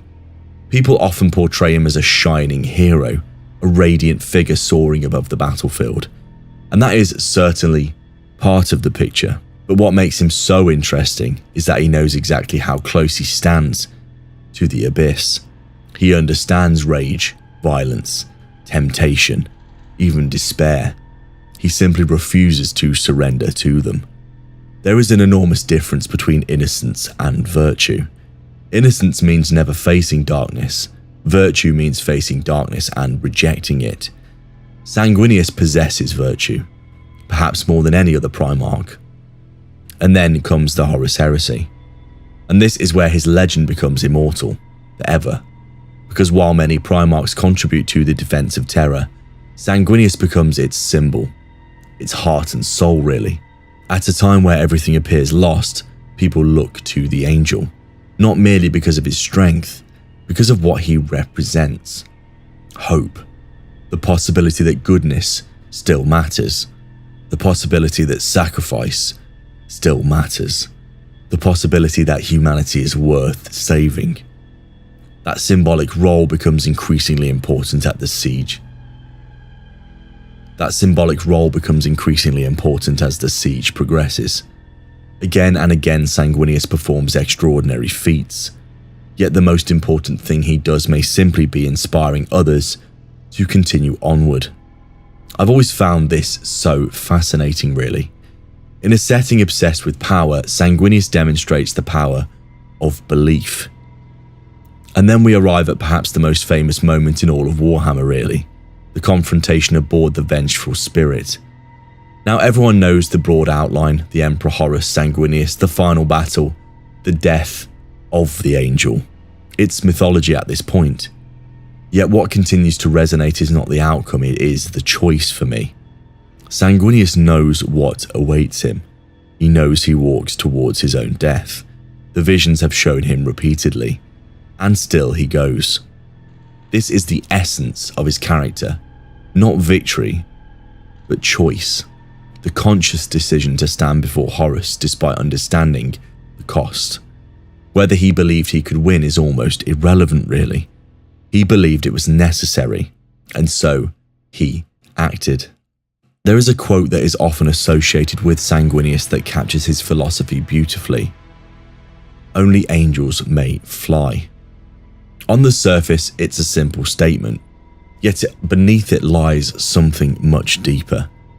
The idea that some ideals are worth striving toward even if perfection remains impossible. That humanity becomes better through aspiration, through effort, through sacrifice. That was Sanguinius' entire life. And then he dies. The angel falls, the hero is gone, the dream ends. Except it doesn't. Because this is where Sanguinius becomes more than a Primarch, more than a hero, more than a character. He becomes a myth. 10,000 years later, his influence remains everywhere. The Blood Angels still fight in his name. The Black Rage itself echoes his final moments. Entire generations continue drawing strength from his example. It is extraordinary, really. Most Primarchs shaped history through their actions, but Sanguinius continues shaping history through his memory, his example. Which brings us to the fundamental question. Who was Sanguinius? Was he a warrior? Without question, few could rival him, if any. Was he a leader? Absolutely. The loyalty he inspired speaks for itself. Was he a hero? Perhaps more than anyone. Yet even those descriptions feel incomplete really, because at his core, Sanguinius represents something larger. Hope in the face of despair, courage in the face of fear, compassion in the face of cruelty, choice in the face of known destiny. Those ideas define him far more than any battlefield victory ever could. The galaxy remembers the wings, the sword, golden armor, glorious imagery, the angelic being. What people sometimes forget is that beneath all of that stood a man carrying an immense burden.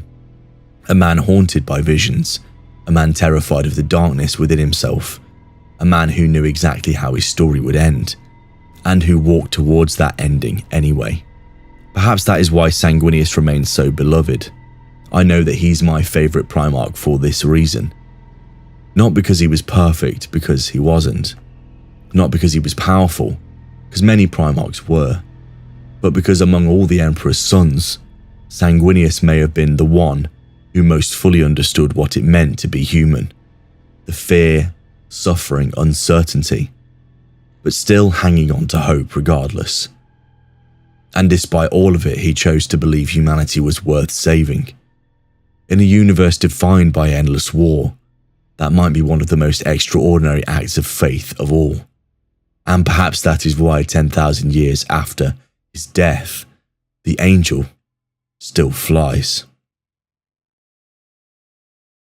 Of all the Primarchs, Ferrus Manus may be the one most defined by an absence, which is a strange thing to say about a giant demigod with metal hands who spent much of his life smashing tanks apart and intimidating absolutely everyone within a 5-mile radius.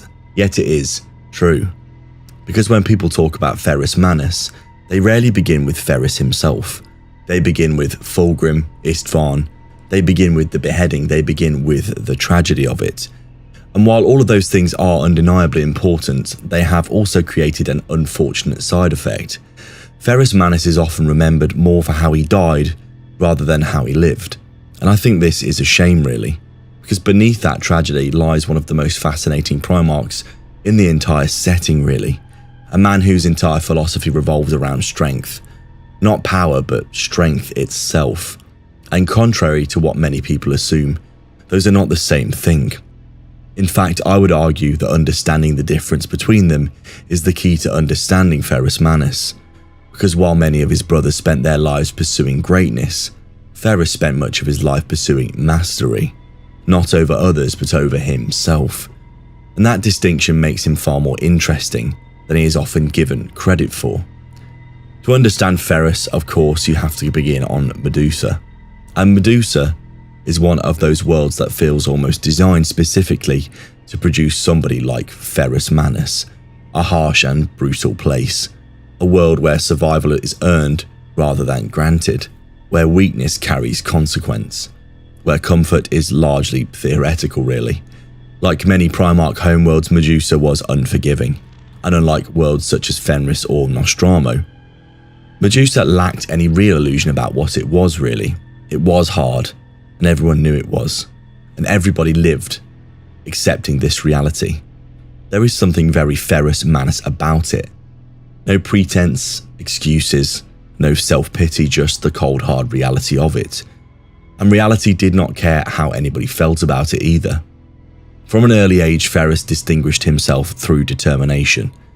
Not diplomacy or charisma, not charm, but just his relentless determination. The sort of person who sees a mountain and immediately begins calculating how to climb it, rather than wondering whether he should climb it in the first place. This trait would define him throughout his life, really. The famous story of the Silver Hands illustrates this perfectly, of course. According to the legend, Ferrus fought the great worm Aseroth and ultimately slew the creature, plunging his arms into its living metallic flesh and emerging with hands sheathed in living metal. Now, like many Primarch myths, the exact details are open to interpretation, but the symbolism here is fascinating, because people often focus on the hands themselves. The power, the metal, the strength of them. What interests me is the struggle of it.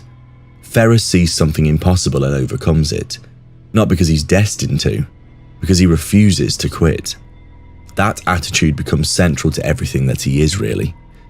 The irony, of course, is that those metal hands eventually become associated with a philosophy Ferrus himself may not have entirely agreed with, but we'll come back to that later. It does matter enormously, though.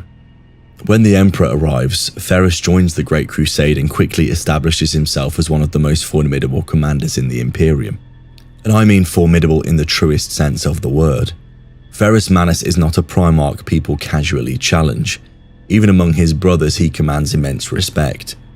One thing I've always found interesting is how often other Primarchs speak highly of him, in a similar way to Sanguinius in many ways. Not affectionately, necessarily. Ferrus was not exactly hosting family barbecues every weekend, let's say, but they were respectful. They trusted his judgment, they respected his competence. They recognized his integrity. And this says a great deal, because Primarchs were not particularly generous when evaluating one another, let's be fair. Yet Ferrus consistently earned their admiration. Part of that comes from his honesty, I feel. Ferrus is perhaps one of the least deceptive Primarchs in general. What you see is very largely what you get. If he agrees with you, you'll know. If he disagrees, you'll definitely know. There is something refreshingly straightforward about him, really. In another setting, that might even be considered healthy. Unfortunately, as we know, this is Warhammer. Healthy behaviour tends to have a fairly limited lifespan. And then we come to the Iron Hands themselves. And here we encounter one of the most fascinating contradictions in the setting, really. Because modern Iron Hands are famous for their phrase, "The flesh is weak." Everyone knows this. It's one of the defining statements of the chapter, really. The rejection of weakness, the replacement of flesh with machinery, the pursuit of cold, hard efficiency, the abandonment of human frailty. Yet when you actually examine Ferrus Manus himself, the picture becomes more complicated. Ferrus did not hate humanity, he did not despise emotion, and he did not believe flesh inherently worthless either.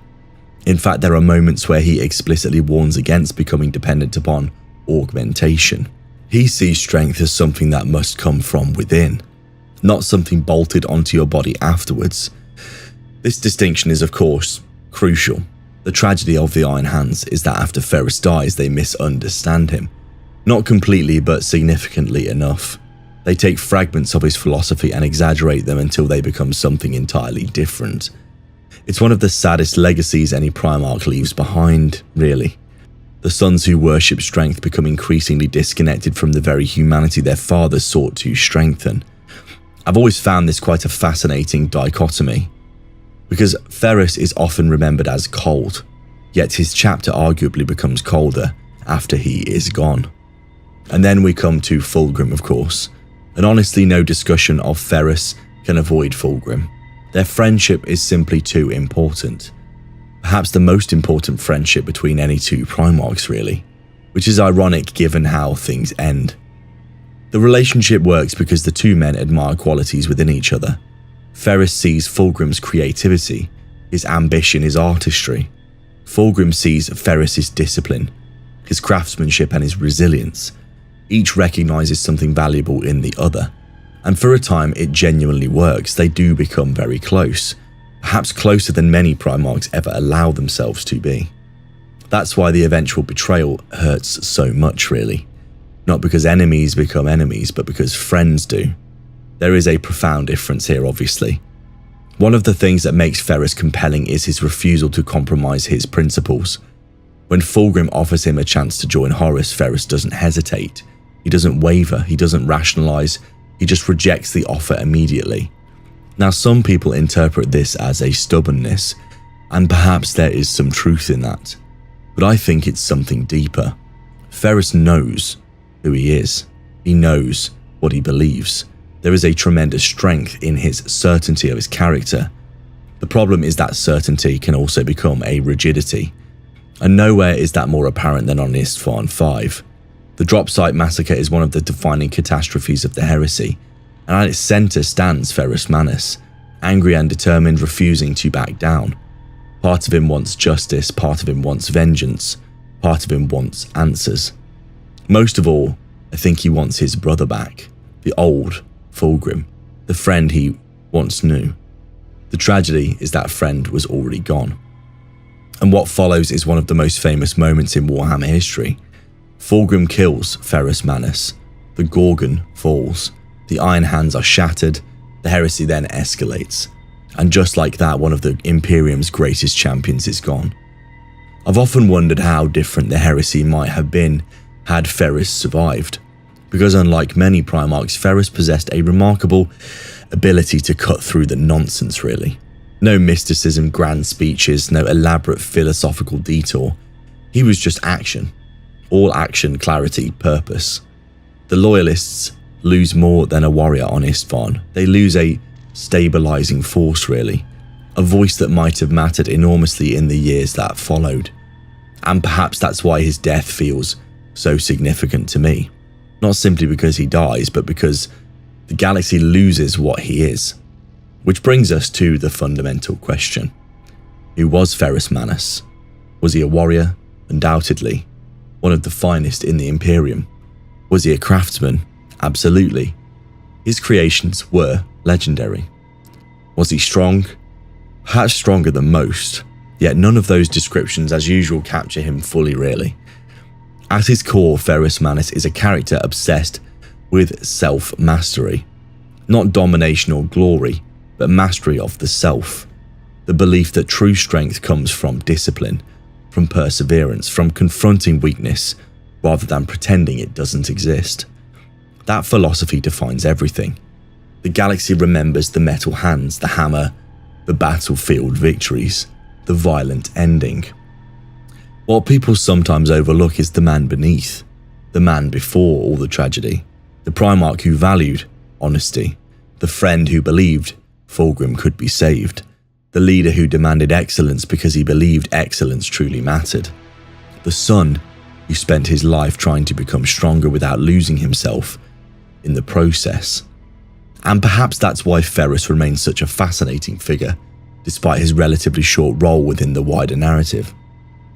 Because unlike many Primarchs, his tragedy is not what he became, it's what he never got the chance to become really. The heresy steals that future from him. The Imperium loses one of its greatest defenders. The Iron Hands lose their father. Fulgrim loses his closest friend, the only chance of redemption for Fulgrim really. And the galaxy loses a man who may have understood something many of his brothers never truly grasped. That strength is not measured by what you can destroy. It's measured really by what you can endure. And in a setting obsessed with power, it may be one of the most important lessons of all, which makes it strangely fitting that Ferrus Manus continues to cast such a long shadow. Not because of the metal hand, not because of the legends, but because 10,000 years later people are still trying to live up to the standards that he set really, even if they don't always understand them. Of all the Primarchs, the 11th may be the most haunting, not because of anything that we know, but because of everything that we don't. It sounds like a contradiction, but in many ways the 11th Primarch is less a character and more a shadow really, a shape in the darkness, a missing page torn from the history book, a name that once existed and now doesn't. The second Primarch is often discussed as a mystery. The 11th feels different. The second feels forgotten, the 11th is erased. And perhaps that's why people remain so fascinated by him, because there is something deeply unsettling about an absence this large. 20 Primarchs were created, 18 remain, 2 missing. Yet somehow those missing brothers continue to dominate conversations 10,000 years later. That is remarkable when you think about it really. Entire novels have been written about Guilliman, entire series have explored Horus. Characters like Sanguinius Magnus the Lion possess decades of lore really. The 11th Primarch possesses almost nothing. And still people speculate and talk about them. They still wonder, still search for the answer. The mystery itself has become immortal, of course. To understand the significance of the 11th Primarch, you first have to understand what makes him different from the others. Most Primarchs are remembered for what they achieved, of course. The Lion, uniting Caliban, Russ becoming the Wolf King, Guilliman building Ultramar, Sanguinius dying upon the vengeful spirit. Even Horus, the greatest traitor in human history, is remembered. The 11th is not remembered. This distinction matters, of course. History remembers villains, history remembers heroes, history remembers failures. The 11th Primarch exists beyond all of these categories, because history itself was taken from him. This is an extraordinary fate, perhaps the most extraordinary fate any Primarch has suffered. I've always found it interesting that the Imperium remembers Horus, if you think about this for a moment. The man who nearly destroyed humanity, the architect of the greatest catastrophe in Imperial history, the individual responsible for the deaths of untold billions, and yet Horus remains part of the Imperial record. His statues are not torn down, his name became cursed, but he was remembered. But the 11th Primarch was not. Something about his fate was apparently considered even less acceptable than remembrance of a heretic themselves, and it raises the uncomfortable question: what could possibly justify this treatment? The answer, of course, is that we don't know, and we never really will. There are theories. There are always theories. Some suggest corruption, others mutation, others betrayal. There are theories involving Xenos influence, theories involving the Rangdan Xenocides, theories involving forbidden knowledge, and theories involving events so complicated they usually require several diagrams and a concerning amount of free time. But none of them are confirmed, of course. None of them solve the mystery. And honestly, I think this is intentional, of course, because the 11th Primarch was never designed to be solved. He was designed to be imagined, perhaps for your own miniatures. The more I've thought about the lost Primarchs over the years, the more convinced I've become that their purpose is thematic rather than narrative. They exist to remind us that history is incomplete, that even the Imperium doesn't know its own past, that there are wounds so deep they never truly heal, that the Imperial record may be falsified in many ways. As we know, history is written by the victor. The 11th Primarch is one of these wounds, a scar on the Imperial family, a reminder that the Emperor's grand project was never as flawless as Imperial propaganda likes to pretend. Because that's another thing people overlook. The existence of the Lost Primarchs tells us something important about the Emperor, namely that even he could fail, or at least that there are some outcomes that existed which he considered completely unacceptable, even with his foresight. The Emperor created 20 sons, 2 disappeared from history entirely, and that fact alone changes how we view the Primarch project. The Emperor wasn't creating gods, he created individuals, and individuals, as we know, can go very wrong. What I find particularly fascinating about the 11th Primarch is the reaction of the surviving brothers. Whenever the lost Primarchs are referenced in the lore, there is often a strange sadness attached to them, really. A sense of loss, of regret. The surviving Primarchs rarely speak of them with hatred, really. This is an important distinction. Hatred is easy, straightforward, but regret is a more complicated emotion. Regret suggests something valuable was lost, something worth losing, worth mourning. I've often wondered whether this is the real tragedy, really. Not that the 11th Primarch failed, not that he was removed from history, but that his brothers remember enough to miss him. Imagine being Guilliman, for example. Imagine knowing that your family once had another member or 2. Imagine knowing conversations took place that you can no longer really recall. Victories were fought alongside a brother whose face has vanished from memory. Friendships existed, arguments, shared experience, and now they're all gone. Not naturally, but deliberately removed. There is something profoundly disturbing about all of it. It's one thing to lose history, it's another thing to have history taken from you. The more you examine the lost Primarchs, the more they begin to resemble a form of collective trauma, if you will. An event so painful that everyone involved eventually agrees never to discuss it again. Not because it didn't happen, because it did, and it mattered, and it hurts. And perhaps nowhere is this more apparent than with the 11th. The 11th Primarch almost feels like a ghost, haunting the edges of the setting. Never seen directly, never heard clearly, but was present. There are moments throughout the heresy where characters acknowledge the existence of the lost Primarchs only for the conversation to stop abruptly.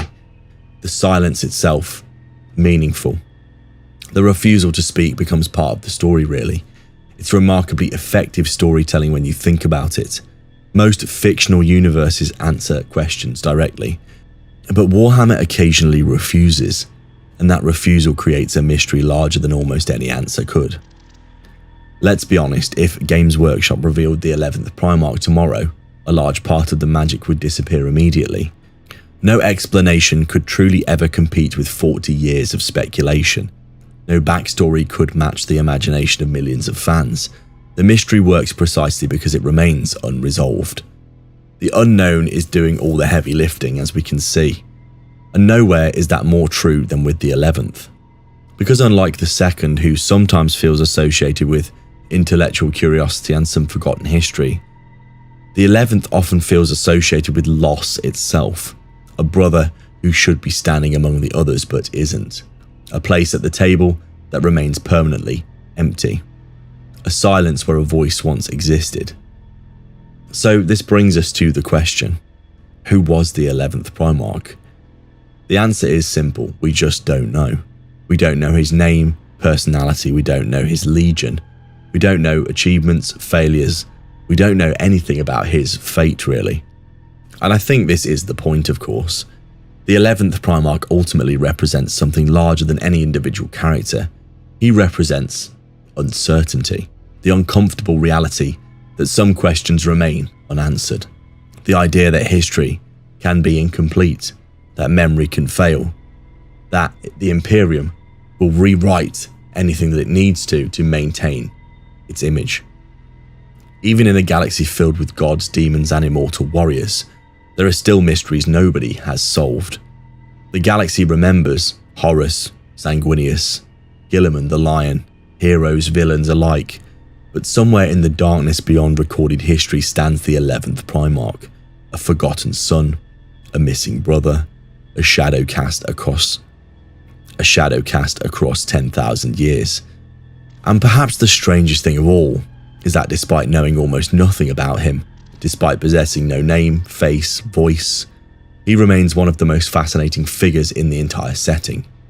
Not because of who he was, but because of the hole that he left behind, what he could have been. And sometimes a shadow can tell us just as much as a thing that cast it.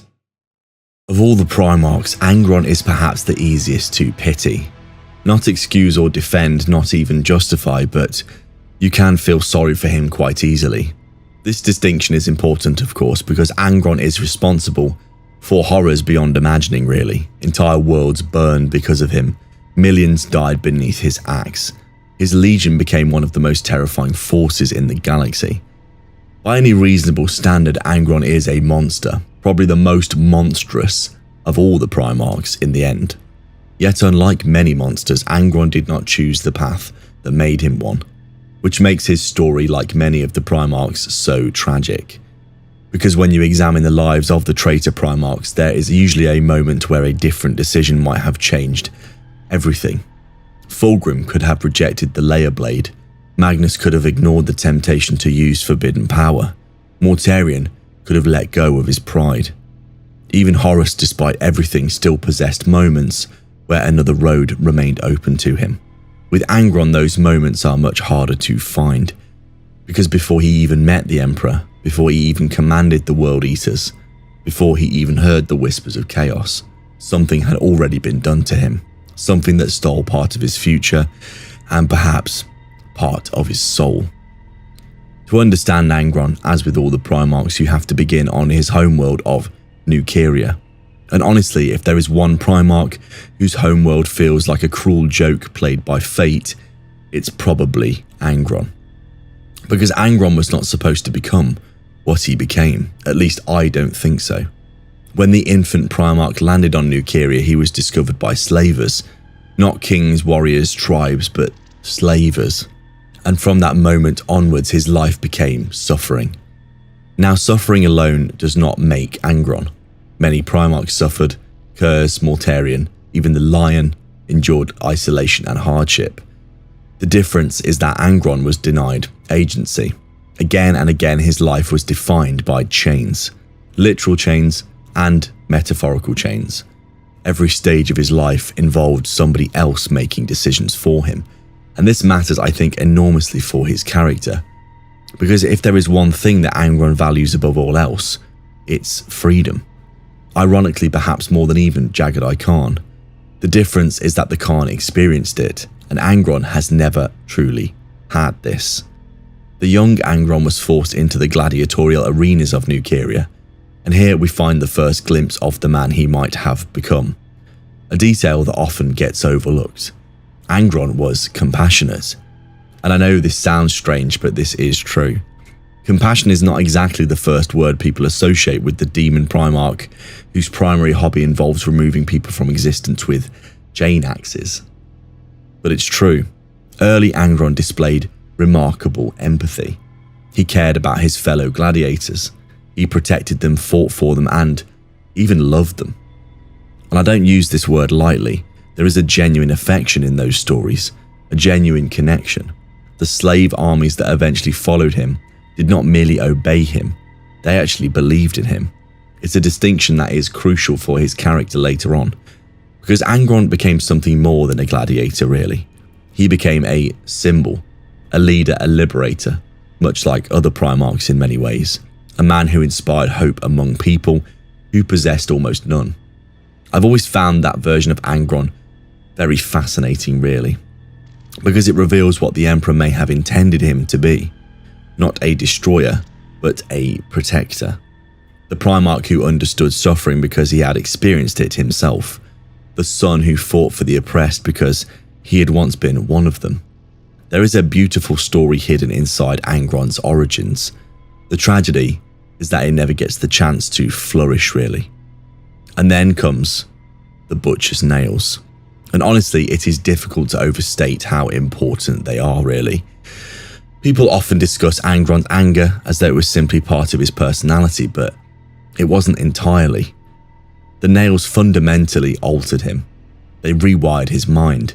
They transformed pain into relief and peace into agony. Imagine that for a moment. Imagine a device that punishes every calm thought, every moment of happiness, every instant of contentment. Imagine being rewarded only when angry, only when violent, only when fighting and killing. How long would it take before rage becomes your natural state? Months, years? Angron endured it for centuries. And this reality changes everything really. One of the most heartbreaking aspects of his story is that he remains aware of what has been taken from him. The nails don't make him stupid.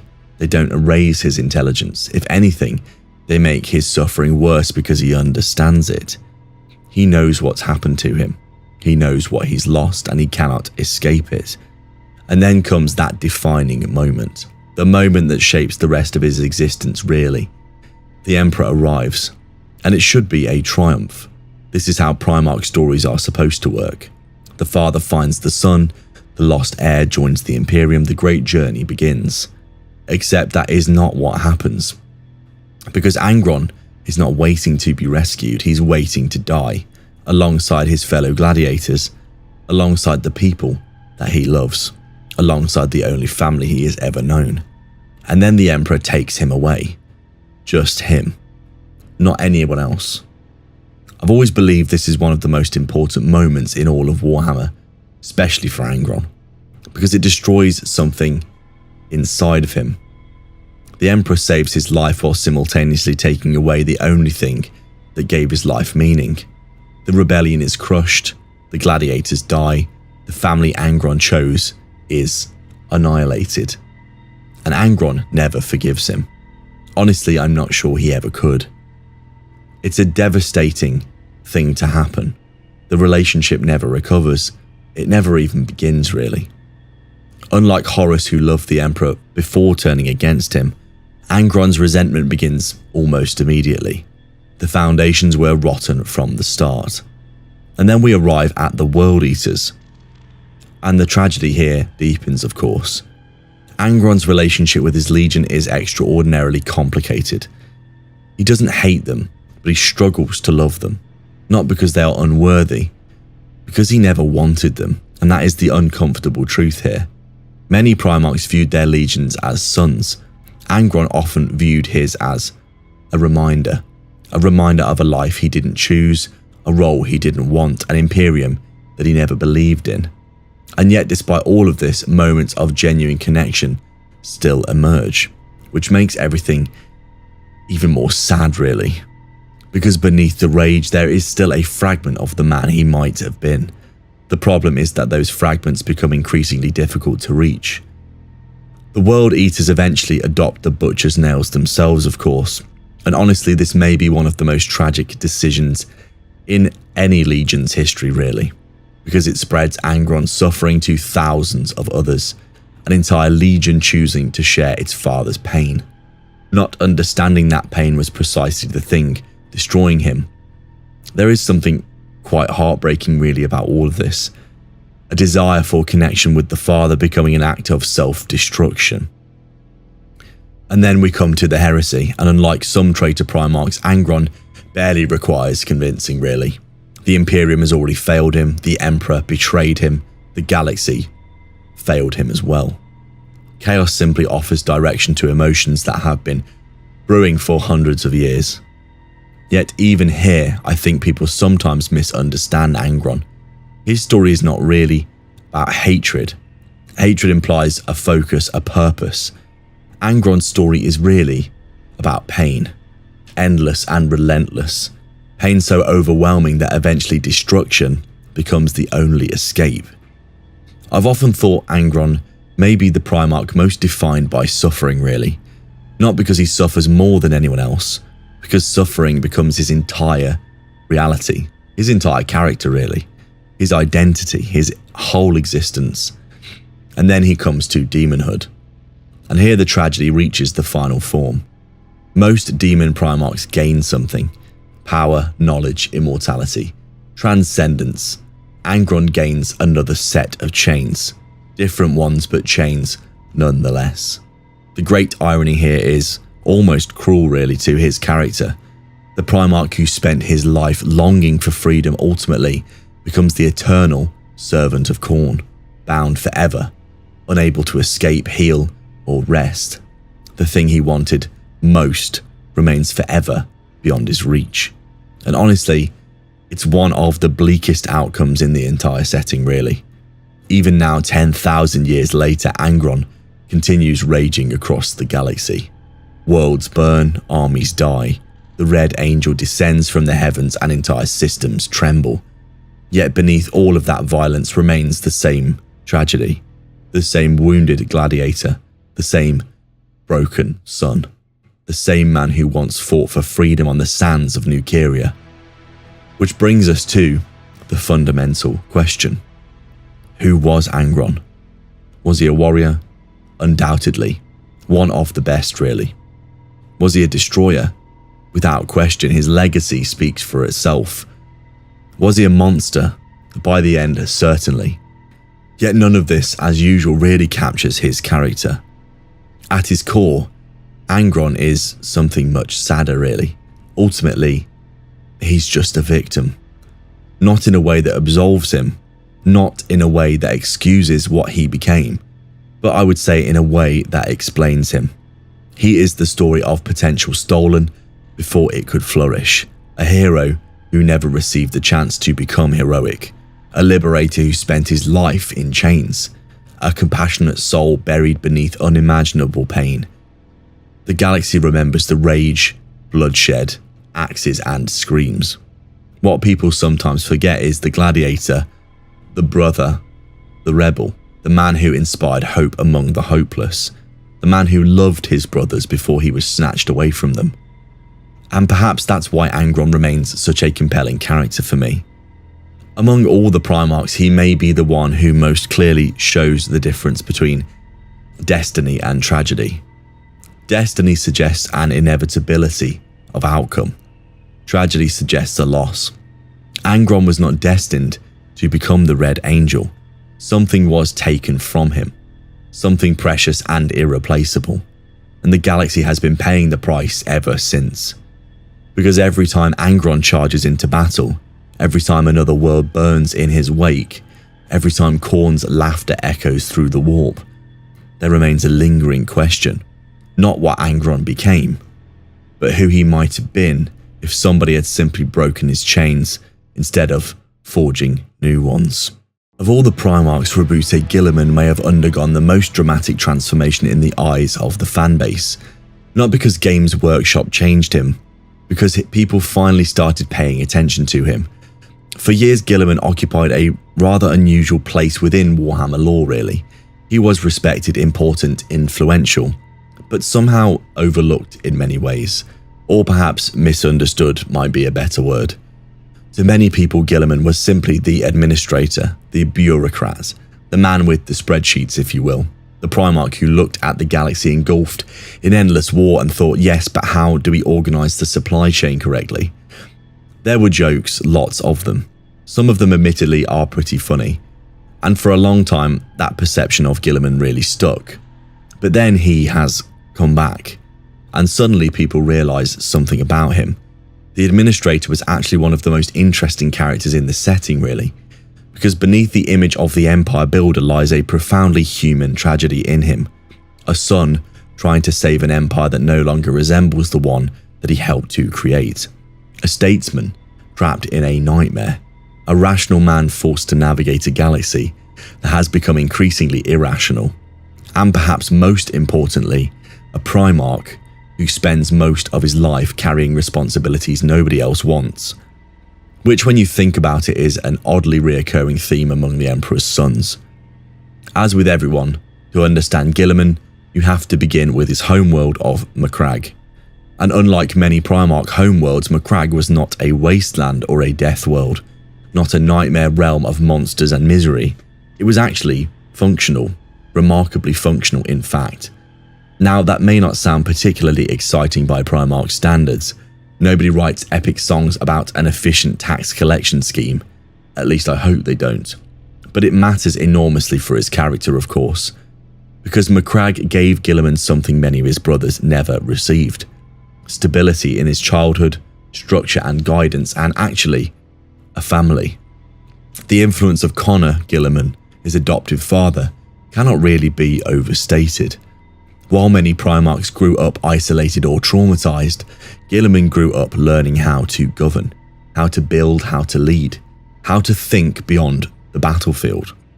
And it shaped everything about him, really. I've always found it fascinating that Guilliman's greatest strength is not military genius. Now, before Ultramarine fans begin sharpening their chainswords, you have to hear me out. He is absolutely a military genius, one of the finest commanders in Imperial history, of course. But that isn't what makes him unique as such. Many Primarchs were brilliant generals, as we know. The Lion, Horus, Dorn, Perturabo, several could claim the title. What makes Guilliman different is that he understands what comes after victory. Most conquerors focus on winning the war. Guilliman focuses on building the peace. And it's much harder, frankly much rarer as well. The Great Crusade was full of warriors. It was desperately short on nation builders. Guilliman excelled because he understood that conquering a world was only the beginning of the story. Somebody still had to govern it afterwards. Somebody still had to feed people, maintain infrastructure, create institutions, stability, the empire itself, prevent society from collapsing the moment the fleet departed. Those concerns may not sound glamorous, but empires are built upon them, and Guilliman understood this better than perhaps anyone, perhaps even the Emperor himself. As we know, the greatest example of this is Ultramar itself, because Ultramar is not merely a collection of worlds, it is a statement of Guilliman's ability, proof that humanity can be something more than just survival. While much of the Imperium stumbled from crisis to crisis, Ultramar remained prosperous, cities flourished, trade expanded, culture developed. People actually lived rather than merely survived in a hive city somewhere. This distinction is obviously very important for Guilliman's character. Guilliman genuinely believed humanity deserved a future worth living in, not merely a future worth dying for. It may sound obvious, yet within Warhammer it is a radical concept, let me tell you. And then there is the relationship with his brothers. Honestly, this is where Guilliman becomes quite interesting for me. He occupies an interesting position among the Primarchs. He is widely respected, but he's rarely idolized. Many of his brothers recognize his competence, his intelligence, his ability, his reliability even. But some also find him frustrating, perhaps because he reminds them of responsibilities they'd rather ignore perhaps. And anyone who has ever been the responsible person in a group knows exactly how exhausting this can become. There is often a quote attributed to Guilliman during the heresy, which is, "We march for Macragge." Simple and direct, almost understated, which feels very Guilliman. Unlike many Primarchs, he rarely needs dramatic speeches. His strength lies in conviction rather than in theatre. He isn't flashy, but he is effective. And then comes the Horus Heresy. And like so many Primarchs, Guilliman loses almost everything. I've always thought people underestimate just how devastating the heresy was for him personally. Not simply because of the destruction, because of the betrayal. Guilliman genuinely believed in the Imperium, perhaps more than most. He believed the Great Crusade could create something that lasted, something meaningful. And then he watched that dream tear itself apart. Brother turned against brother, world turned against world. Everything he helped to build suddenly felt fragile, temporary, vulnerable. The creation of Imperium Secundus is perhaps one of the most revealing moments in the entire story. Often misunderstood, often criticized, but it is deeply revealing. Because Guilliman's instinct when faced with catastrophe is not despair, it's action. The galaxy appears to be collapsing, communication is broken down, terror may have already fallen, so Guilliman attempts to preserve civilization, not for himself but for humanity. Even when histories judge him harshly, his motivations remain fundamentally noble. That's an important aspect of his character. Guilliman does make mistakes, and plenty of them, but they usually come from trying to save something rather than trying to gain something. After the heresy comes another defining contribution from him, the Codex Astartes. Now, depending on which Space Marine chapter you're speaking to, this is either one of the greatest documents ever written, or a mild act of treason. There is rarely much middle ground on this one, but regardless of opinion, its importance cannot be overstated. The Codex fundamentally reshaped the Imperium into what it is today really, and once again, it reveals something about Guilliman. He understands systems, how things really work. Not individuals or heroes, but systems. Heroes die, but ultimately, the system endures. The Codex is his attempt to create stability in a very unstable galaxy, to ensure humanity never again places so much power in the hands of a single commander. It's not perfect because nothing is, yet the reason behind it is difficult to dismiss. And then comes his wounding at the hands of Fulgrim, another defining moment for his character. For 10,000 years, Guilliman effectively vanished from history, preserved and frozen in stasis, suspended between life and death. The galaxy changes without him. The Imperium evolves without him. The dream decays without him. And when he finally awakens, he encounters something extraordinary. Not victory or success, but failure. Or at least what appears to be failure. Imagine helping build a civilization. Imagine sacrificing everything for it. And then imagine waking up 10,000 years later to discover it has become almost unrecognizable. That is Guilliman's reality. The rational empire builder returns to find a civilization ruled by superstition. The secular reformer returns to find a religious empire. The son returns to discover his father is worshipped like a god. And perhaps most ironic of all, he discovers that Lorgar's vision has won. I've always thought that this is one of the greatest pieces of irony in the setting, really. Guilliman spends much of his life opposing exactly this outcome, yet here he stands. The ecclesiarchy, the imperial cult, the worship of the god emperor. Everywhere he looks, he sees evidence that history took a path he never wanted. And still, he keeps going. That more than anything else is why modern Guilliman, I think, has become such a compelling character. Because he is exhausted. Not physically, but existentially, spiritually, emotionally. He carries the burden of an empire that cannot function without him, and he knows it. There are moments in recent lore where Guilliman's frustration becomes almost palpable. His disappointment, loneliness, grief really. Many brothers dead, others missing, some monsters, and yet still he continues onward because ultimately somebody has to. Guilliman has become the man attempting to hold together a civilization that should arguably have collapsed centuries ago. Which brings us to the fundamental question. Who is Roboute Guilliman? Warrior, certainly. His achievements speak for themselves. Statesman, undoubtedly. Perhaps the greatest the Imperium has ever produced. Is he a leader? Without question.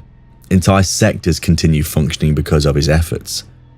But as usual, these descriptions fail to fully capture him. At his core, Guilliman represents responsibility. The burden of responsibility. The loneliness, the relentless weight of responsibility. He is the Primarch who understands that victory means nothing if nobody survives to actually appreciate it. The galaxy remembers the blue armor, the codex, the triumphs, and of course his return.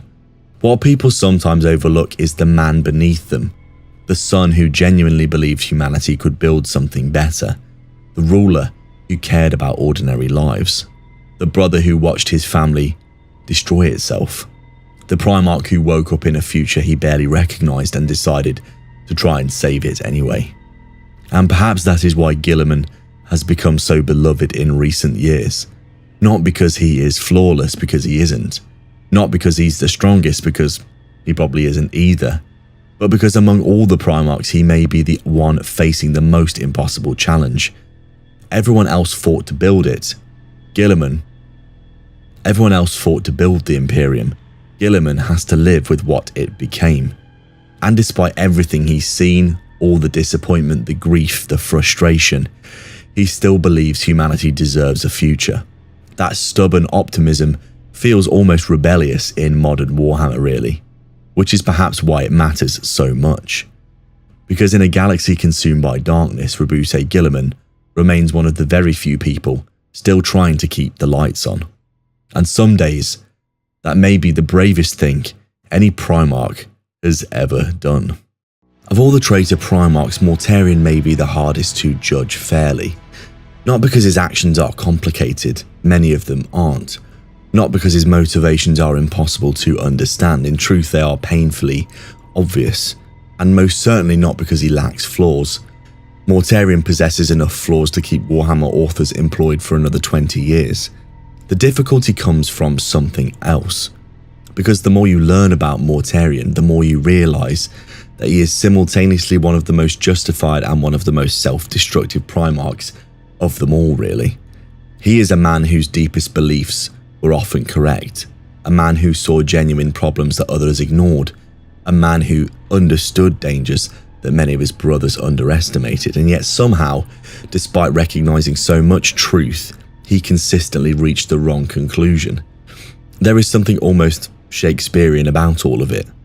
A man intelligent enough to identify the disease, yet incapable of accepting the cure. And perhaps that's why Mortarion remains such a fascinating character really, because unlike Fulgrim who falls through his obsession or Angron who falls through his suffering, Mortarion falls through his resentment, slowly, patiently, almost methodically, much like the Death Guard really, until eventually that resentment becomes the defining force in his life. To understand Mortarion, as with all the Primarchs, you must begin on his home world, of barbarous. And honestly, if there is a world more perfectly designed to create a bitter man, I would struggle to think of it really. Barbarous was misery made physical, a toxic nightmare of poisonous mountains, endless suffering, and tyrannical overlords. Humanity existed there in a permanent state of oppression. The common people lived in the lowlands while monstrous rulers occupied the heights above them, literally above them, looking down, controlling them and exploiting them. The symbolism is not subtle with this one, and into this world came Mortarion. From the very beginning, his life became defined by a single idea: hatred of tyrants. Not dislike or opposition, but a deep, consuming hatred. Because Mortarion experiences their tyranny firsthand. It's no abstract concept to him. It's his reality. His daily existence is suffering at their hands. And that experience, as with all the Primarchs, shapes everything that follows really. One of the most important relationships in Mortarion's life is with Nakar, the overlord who raises him. Now, raises is perhaps a generous description. Nakar essentially uses him, controls him, manipulates him.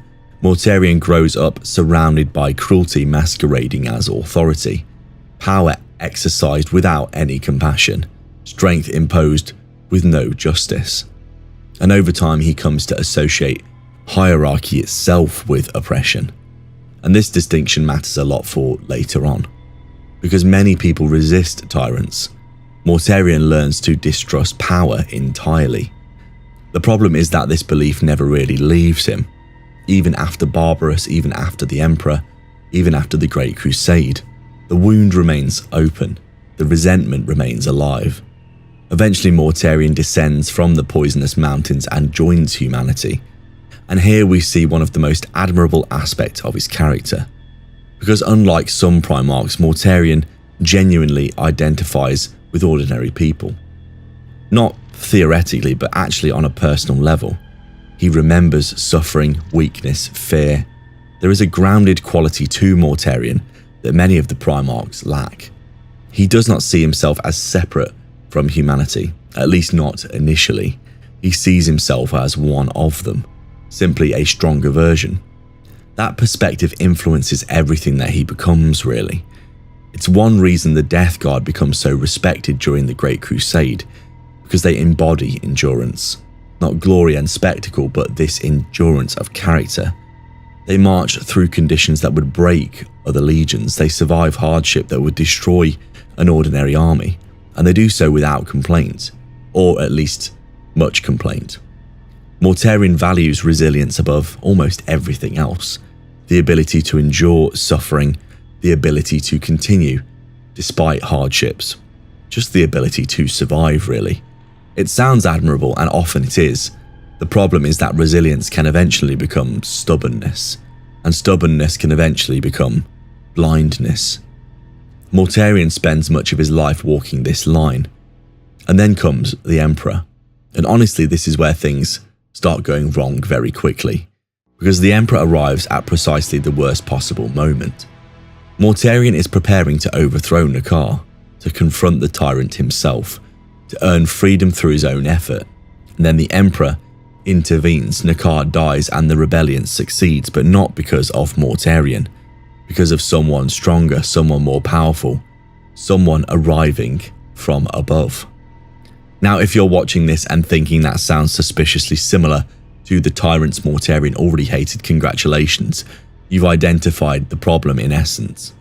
I've always believed this moment is the single most important event in Mortarion's life, really. Because from Mortarion's perspective, the Emperor doesn't save him at all. He humiliates him. He takes away his long-earned victory. The struggle of everything he's done has become meaningless. The lesson becomes unavoidable. Once again, power descends from above and decides everything for him. Once again, somebody stronger dictates his outcome. And once again, Mortarion has no choice in the matter. The resentment never truly fades, it simply waits.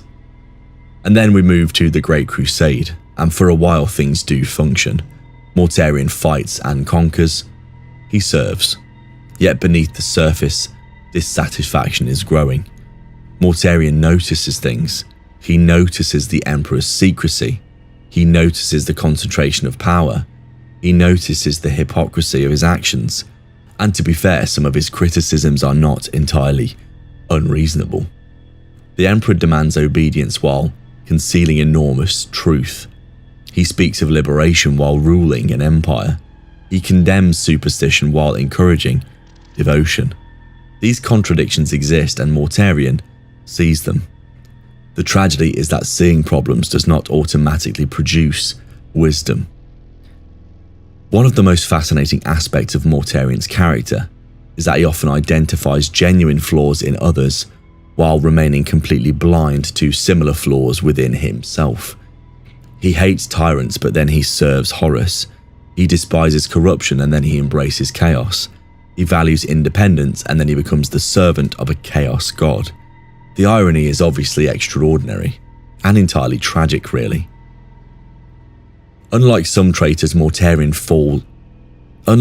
traitors, Mortarion's fall feels almost inevitable in hindsight, really. Not because chaos controls him, because bitterness does. The resentment accumulated over decades finally finds a direction. Horus offers validation of his feelings, offers answers, offers somebody to blame, and Mortarion embraces it. I've always thought there is something deeply human in all of this, really. People often prefer explanations that confirm their existing frustrations, and Mortarion really is no different. The heresy becomes an opportunity to act upon grievances he has carried since the beginning. Yet even then, there are moments where doubt remains, moments where another path still appears possible. And then comes his journey through the warp and everything changes. The Death Guard become trapped, the plague spreads and suffering becomes unimaginable. One by one his sons begin to die or worse. And here we encounter perhaps the defining moment of Mortarion's existence, the bargain with Nurgle. Now there is endless debate surrounding this moment. Was it a choice, coercion? Was it inevitable? Personally, I've always felt those discussions miss the emotional core of the scene, really. Because what really matters is not whether Mortarion had alternatives. What matters is why he accepted the offer. He could not bear watching his sons suffer. And for all of his flaws, this was the core defining principle here. The man who spent his life enduring pain finally encounters pain that he cannot endure. Not his own, but his sons. And so he yields, and the irony is devastating. The Primarch who hated servitude becomes the servant. The Primarch who despised corruption becomes the corrupted. The Primarch who fought tyrants becomes bound to one. Not a political tyrant, but something far worse. A god. And unlike Barbarous, there is no rebellion waiting at the end. And then he becomes a demon Primarch. And honestly, few transformations in Warhammer feel so tragic, really. Because Mortarion achieved everything he never wanted. Power beyond imagination, immortality, freedom from mortal limitation. And in the process loses almost everything that he actually valued. Independence, his principles, the certainty are all gone. All that remains is that bitterness. 10,000 years later, the bitterness is still driving him. We see it repeatedly in the modern lore, particularly during his confrontations with Guilliman. And these encounters are fascinating because they reveal how much of the old Mortarion still exists. He's not simply a demon, not simply a monster. The resentment remains recognizably human. The grievances remain painfully familiar. Part of him is still standing on Barbarous, still staring up at those mountains, still hating those who rule from above. And then came one of the most remarkable moments in recent Warhammer history when the Emperor speaks to Mortarion, not through visions or prophecy, but directly in the warp. And what makes this encounter so fascinating is not the power involved, it's the implications. Because the Emperor does not speak as though Mortarion is beyond redemption, it's actually quite the opposite. There is a sense through the exchange that the door remains open, a possibility remains, a future could remain for him. I've always found this really interesting, because if there's one traitor Primarch who feels genuinely conflicted beneath everything else, it might be Mortarion. Not because he regrets every decision, because some parts of him still remember who he used to be, and that memory hurts. Which brings us to the fundamental question. Who is Mortarion? Warrior, without question, one of the finest. Resilient, perhaps more than anyone. Was he a victim? In certain ways, I would say absolutely. But as usual, these descriptions never fully explain the character. At his core, Mortarion is a man consumed by resentment. A man who allowed old wounds to define his future. A man who spent so much time fighting oppression that he failed to recognize when he became oppressed by himself. The galaxy remembers the plague clouds, the scythe, demon wings, the horrors. What people sometimes overlook is the rebel, the liberator, the son who genuinely wanted humanity to stand on its own feet, the brother who saw flaws that others simply ignored, the Primarch who spent his life searching for freedom and repeatedly found new forms of captivity instead. And perhaps that is why Mortarion remains such a compelling character for me, because unlike many villains, his tragedy isn't hidden, it's clear to see. Every decision leads naturally into the next, every grievance feeds the next resentment, every wound remains untreated, until eventually the man disappears beneath the scars. The cruelest irony of Mortarion's story is that he spent his entire life trying to escape tyrants, only to discover that the most powerful tyrant he would ever serve was the bitterness that he carried within himself. And 10,000 years later, that prison remains firmly locked. Though perhaps, just perhaps, the Emperor's words suggest it may not stay that way forever. Of all the Primarchs, Magnus the Red may be the most frustrating for me. Not because he's badly written, it's quite the opposite. Not because his story lacks any depth, it most certainly does have depth. And certainly not because he isn't interesting. Magnus is one of the most fascinating characters in the entire setting. The frustration for me comes from something else, because Magnus is the Primarch who is right about so many things, and wrong about the ones that mattered the most. He is a character built almost entirely around contradictions, brilliant yet naive, wise and yet reckless, compassionate and yet arrogant, a seeker of truth who spends much of his life lying to himself. And perhaps that is why debates surrounding Magnus have never really ended. Even now, decades after his story was first told, fans still argue about him. Was he right or wrong? Did he do something wrong or everything wrong or nothing? The argument rages on, which, if we're being honest, is probably exactly how Magnus would have wanted it. Because if there's one thing Magnus loved, it was a good intellectual debate, preferably one lasting several centuries and involving increasingly dangerous levels of forbidden knowledge. To understand Magnus, like any of the Primarchs, you have to begin on his homeworld of Prospero. And unlike many Primarch homeworlds, Prospero was genuinely remarkable. Not because it was powerful or wealthy, because it was a world of scholars, curious people, mystics, researchers, philosophers, a civilization built around learning, a world where knowledge itself was valued. For Magnus, it was almost the perfect environment, really, because from the very beginning, Magnus possessed an insatiable desire to understand. Not conquer or rule, dominate. He simply wanted to understand. Many Primarchs seek control, but Magnus was seeking answers. The galaxy presented him with a mystery, and his immediate reaction is not caution, it's fascination. And honestly, who among us hasn't had this impulse? The difference is that most of us don't respond to curiosity by accidentally reshaping reality. Magnus occasionally did this. One of the things I've always loved about Magnus is that he genuinely believes knowledge should be shared. And this may sound like an obvious distinction, but many Primarchs didn't think this. It's surprisingly unusual. Many of his brothers hoard information, they protect their secrets, they limit their access. But Magnus wanted understanding to spread. He wanted humanity to grow, to evolve, to reach its full potential. At his best, there is something genuinely noble about his vision, as with many of the Primarchs, of course, because Magnus is not pursuing knowledge for his personal gain, not primarily. He believes knowledge can improve humanity. He believes ignorance is the true enemy. And honestly, there are moments where he's probably correct. The tragedy is that noble intentions do not provide immunity from consequence. If anything, they sometimes make those consequences harder to recognize.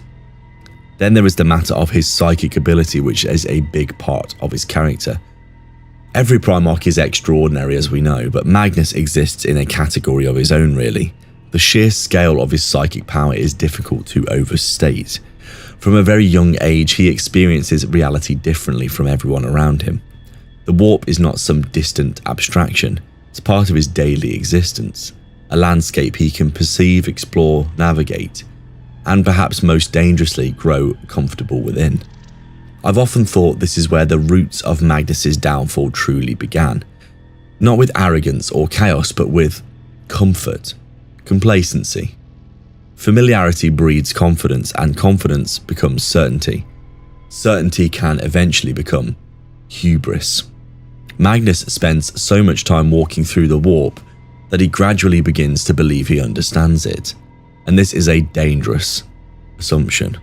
Arguably the most dangerous assumption anyone in Warhammer has ever made. Because the warp rewards confidence right up until the moment it destroys you. And then we come to the 1,000 Suns, and honestly, few legions reflected their Primarch more completely. The 1,000 Suns are seekers, researchers, students. Everywhere they go, they gather knowledge, analyze information, pursue understanding. There is something genuinely admirable about them, particularly when compared to the endless brutality surrounding them usually. The 1,000 Suns are not trying to destroy civilizations, they're trying to elevate it. This aspiration gives them a unique quality among the legions really, a sense of purpose beyond the Great Crusade, the warfare, the compliance missions. Of course, there is also another significant problem, which is the flesh change. And here we encounter the first great tragedy of Magnus's life. His legion is dying, mutating, and falling apart. The very genetic legacy they inherited is destroying them. So imagine being Magnus, imagine possessing almost limitless knowledge, almost limitless power really, and then watching your sons suffer, watching them deteriorate, watching them disappear, and having nothing that you can do. Would you look for the solution? I think anyone would, of course you would. The problem is where Magnus finds his solution, or rather who provides it. Because this is one of the greatest ironies of his story. Magnus believes he has outwitted the powers of the warp, believes he's secured a victory, believes he's solved an impossible problem. In reality, he's merely taken the first step into a trap so vast he cannot even see the edges. And this is important because Magnus is not corrupted through malice. He's corrupted through his own confidence, through his belief that he can control forces beyond comprehension really. Then we have to talk about the Council of Nicaea. Honestly, few events in Warhammer generate more debate really. The Emperor places restrictions upon the use of psychic power. Magnus opposes it, Mortarion supports it, and the argument is complex, the politics are messy. Yet what really interests me most is Magnus's reaction, because deep down, Magnus genuinely believes that he is right. Not politically, but morally, intellectually. And that conviction prevents him from accepting the limit. I've always thought this as one of his defining flaws really. Magnus really struggles with this idea that wisdom sometimes means restraint. To him, a question exists to be answered. A mystery exists to be solved. A door exists to be opened. The possibility that some doors should remain closed never sits comfortably with him really. And then comes the moment. The moment and the warning. Horus has fallen, the Imperium is in danger, the galaxy on the brink of collapse. And Magnus knows. And this is where everything changes, because for perhaps the first time in his life, Magnus acts entirely from good intentions. No selfishness, no ambition, no hidden agenda. He simply wants to save his father, save the Imperium, save humanity. It's one of the purest motivations of any Primarch that I've ever seen possessed, really. And it leads directly to disaster, of course. The psychic message shatters the Emperor's great project. The webway breached, demons flood into reality, catastrophe unfolds. And suddenly Magnus discovers something awful. Being right about Horus does not mean being right about everything else. This is perhaps the central tragedy of his entire life, really. Magnus was right. Horus had betrayed the Imperium. The warning was necessary, the danger was real. Yet the methods were catastrophic, and that contradiction haunts his story forever. And then comes the burning of Prospero. I think it still remains one of the greatest tragedies in all of Warhammer, because nobody truly wins, really. Not Magnus or Leman Russ, not the Imperium. Everyone loses. Entire civilizations burn, brother turns against brother, trust collapses completely. And beneath it all lies a terrible misunderstanding mixed with genuine mistakes. I've never particularly liked simplistic interpretations of this conflict, the idea that one side was entirely right and the other entirely wrong. The reality is much closer to real life and much sadder. Magnus made mistakes, enormous mistakes, but so did Russ, so did the Imperium, and millions died because of it. It's tragedy. It's not villainy, it's simply tragic. As Magnus falls further into chaos, one of the most fascinating things is how much of him remains unchanged, really. The desire for knowledge persists, curiosity, the intellectual hunger. Even as a demon Primarch, Magnus remains recognisably Magnus, really, which is both admirable and terrifying. Unlike some traitors, Magnus never completely abandons his ideals. He simply allows those ideals to consume him. And then he becomes a demon, and we encounter another irony. The Primarch who sought understanding gains more knowledge than ever before. The problem is that knowledge brings no peace, no satisfaction or resolution. There's always another mystery, another secret, another truth hidden behind another veil. The pursuit never ends. Perhaps it was never meant to. In modern 40k, Magnus remains one of the most active and dangerous Primarchs. A sorcerer king, a demon prince, a living embodiment of ambition and intellect, in the image of Tzeentch, of course. Yet beneath all of that power remains the same tragic figure, the scholar who simply wanted the answers, the son who simply wanted to help, the father who just wanted to save his legion, the dreamer who believed knowledge could fix everything. And perhaps that's why his confrontations with Guilliman are so fascinating, because they reveal how two brilliant minds can view the same galaxy differently. One seeks order, the other seeks deeper understanding. One builds systems, the other pursues truth. Neither is entirely wrong, but neither is entirely right. Which brings us to the question, who is Magnus the Red? Was he a scholar? Undoubtedly. The greatest the Imperium has ever known, most likely. Was he a sorcerer? Without question. Only the Emperor could rival him, really. Was he arrogant? Absolutely. Painfully so at times. But as usual, these descriptions barely scratch the surface, really, of the nuances of him. At his core, Magnus is a man who loved knowledge more than limitation. A man who believed understanding could solve every problem. A man who spent his life searching for truth and repeatedly discovered that truth carries a price. The galaxy remembers the crimson armor, the single eye of the Cyclops. What people forget, I think, is the teacher, the student, the idealist, the son who genuinely wanted to save humanity from ignorance. And perhaps that is why Magnus remains such a compelling character, because unlike many villains, his downfall emerges from one of humanity's greatest virtues: curiosity. The desire to know, the need to understand. Those instincts built civilization. They expanded horizons, transformed history, but they also led Magnus the Red into a ruin.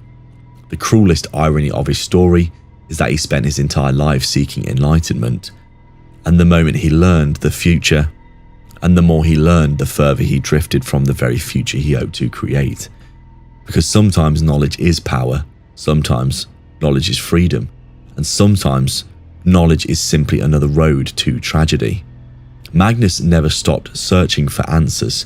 The question is whether he ever truly found them. Of all the Primarchs, Horus Lupercal is the one that should have won. Not the heresy, not the final battle aboard the vengeful spirit. I mean something much simpler than that. His life. Because when you look at the Emperor's sons, Horus begins the story with almost every advantage imaginable.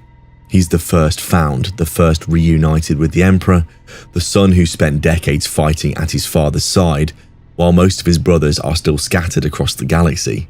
He learns directly from the Emperor longer than any other Primarch, and as the Great Crusade expands across the stars, Horus increasingly becomes the standard by which the others are measured.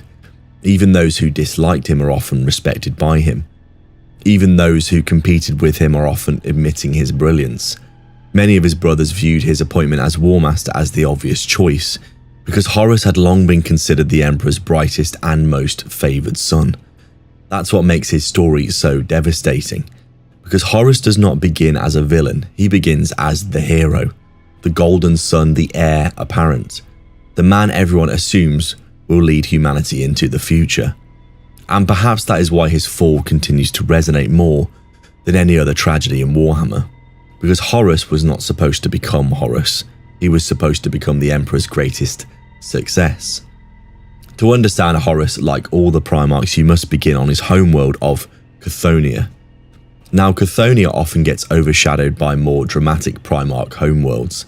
It doesn't have the mythical forests of Caliban or the toxic mountains of Barbarous. It isn't filled with giant wolves or ancient dragons. It's a mining world, a rough and brutal place full of gangs, violence and survival. Yet it produces something remarkably important: adaptability. Chthonians were practical people. They understood how to navigate complex social structures. They understood loyalty, ambition, and power. Horus grows up learning how people really work. And this is a key to his character, of course. Because Horus is not the strongest Primarch. He may not be the smartest, he isn't the best craftsman. He isn't the greatest psychic talent. But what Horus possesses is something arguably more valuable. He understands people, better than almost any of his brothers really. While Perturabo studies fortifications, Horus studies personalities. While Magnus studies ancient secrets, Horus is studying motivations. While Russ wins loyalty through strength and Sanguinius through inspiration, Horus wins loyalty through connection. People like Horus. And it sounds too simple, but it is very important. The Primarchs are full of extraordinary individuals. Horus is the one who can bring them together. Sources throughout the heresy repeatedly describe him as a natural leader whose greatest strength was his ability to unite very different personalities and forge them into a coherent whole unit. That's why he becomes War Master ultimately. Not because he's the best at everything or anything, because he is good at everyone, and that's a difference. I've always found it interesting that when fans discuss Horus, they often focus on his military achievements, and to be fair, they are extraordinary. The Lunar Wolves possessed one of the finest records of the entire Great Crusade. Horus himself became legendary as a commander and diplomat, respected by his brothers and feared by enemies. Yet I don't think military genius is what elevated him above the others. It was his emotional intelligence. A strange phrase to use for a genetically engineered warlord, I know, but it is true. Horus understood what people wanted to hear. He understood how to inspire confidence. He understood how to make others feel valued. And that made him dangerous in a way many of his brothers never were. Because when Horus speaks, people listen. Not because they have to, but because they want to. And then comes Ulanor, the great triumph, the moment that everything changed. The Emperor names Horus War Master, the highest military office in the Imperium, Supreme Commander of the Great Crusade, first among equals, the son chosen above all others. And on paper, it's a victory for Horus, the culmination of everything Horus has achieved. The problem is that promotions are funny things. Sometimes the reward becomes the burden. because from that moment onward, Horus stops being merely a Primarch and becomes responsible for an empire, for his brothers for the crusade, for expectations nobody could realistically fulfill. And then the Emperor leaves. This part often gets overlooked. The Emperor doesn't simply appoint Horus, he basically appoints him and disappears straight away. Not permanently, of course, but effectively. Returning to Terra to work on projects he refuses to explain, leaving Horus to manage the largest military campaign in human history with increasingly limited guidance. I've always thought this is where the real tragedy begins. It's not Davin and Chaos and Erebus, it's the Emperor leaving Horus. Because Horus spends much of his life seeking his father's approval, and suddenly the father whose approval matters is gone. Not dead or defeated, but just the absent father. There is something surprisingly human about all of this. Most people can understand disappointment.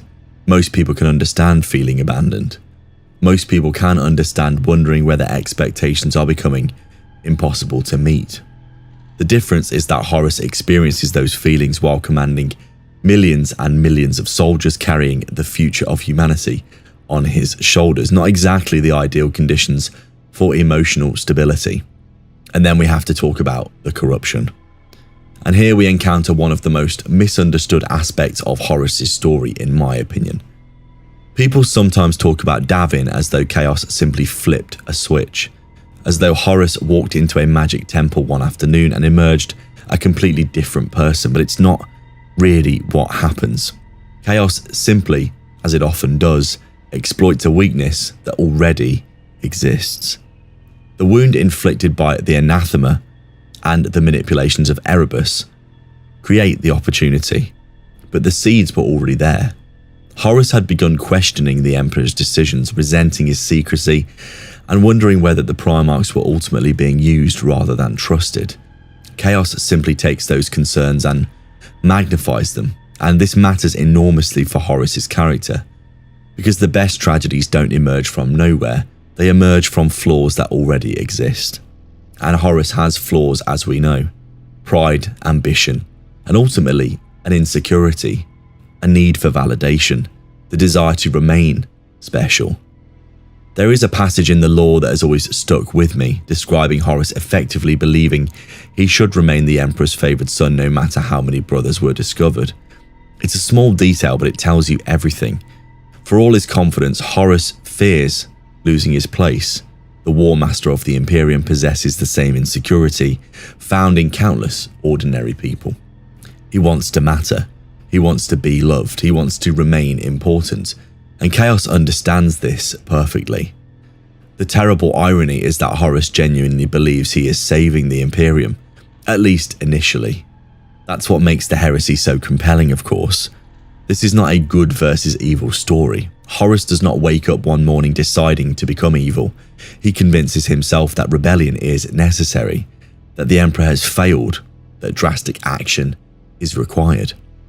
History is full of people who justified terrible decisions through noble intentions. Horus joins that very crowded list. And then we come to the heresy itself, and for a while, astonishingly, it almost pays off. Half the Imperium burns, brother fights brother, entire legions change sides, worlds die, dreams collapse, and the galaxy tears itself apart. And at the center of it all stands Horus, the bright and favored son. The son who should have inherited everything. There's a quote often associated with Horus that describes him as the brightest star, and that image feels appropriate to me, because stars don't simply shine, eventually they do collapse. And when they do, the destruction can be unimaginable. One of the saddest aspects of Horus's story is what happens to his relationships with his brothers. Consider Sanguinius, Dawn, Guilliman, even Loken. People who admired him, trusted him, loved him. Many of them continued mourning the loss of the old Horus long after he's gone. Because that's the thing about betrayal. It hurts most when it comes from somebody extraordinary, somebody close. Nobody expected better from Erebus, but everybody expected better from Horus. And then we arrive at the final battle and the end of everything. and by this point the tragedy has reached its conclusion. The charismatic leader who once united humanity has become the instrument of its destruction. The beloved brother has become the hated enemy. The favoured son has become the ultimate disappointment.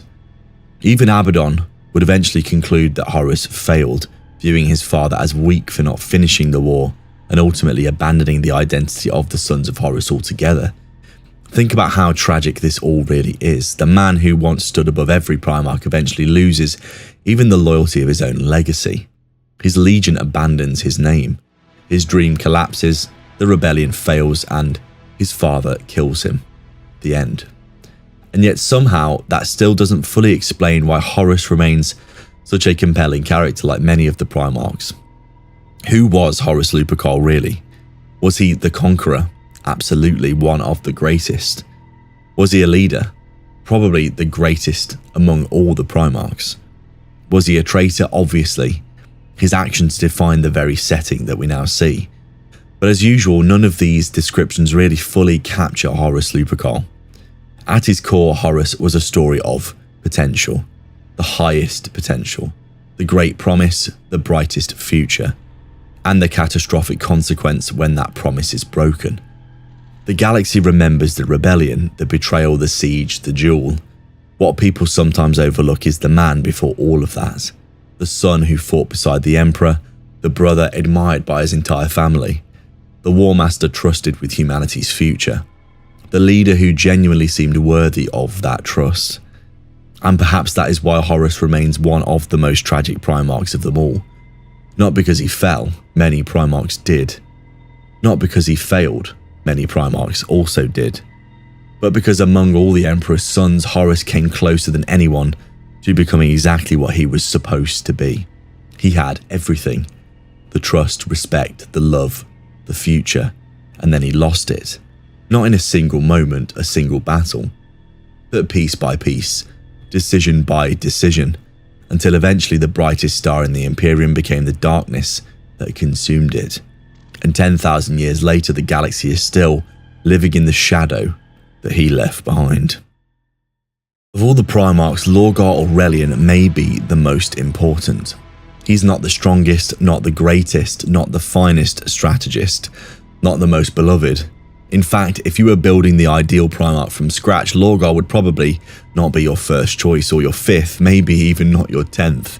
And yet despite all of that, there is a very serious argument that no Primarch helped shape the galaxy more profoundly than Lorgar. Not Horus, Guilliman the Lion, not the Emperor himself perhaps.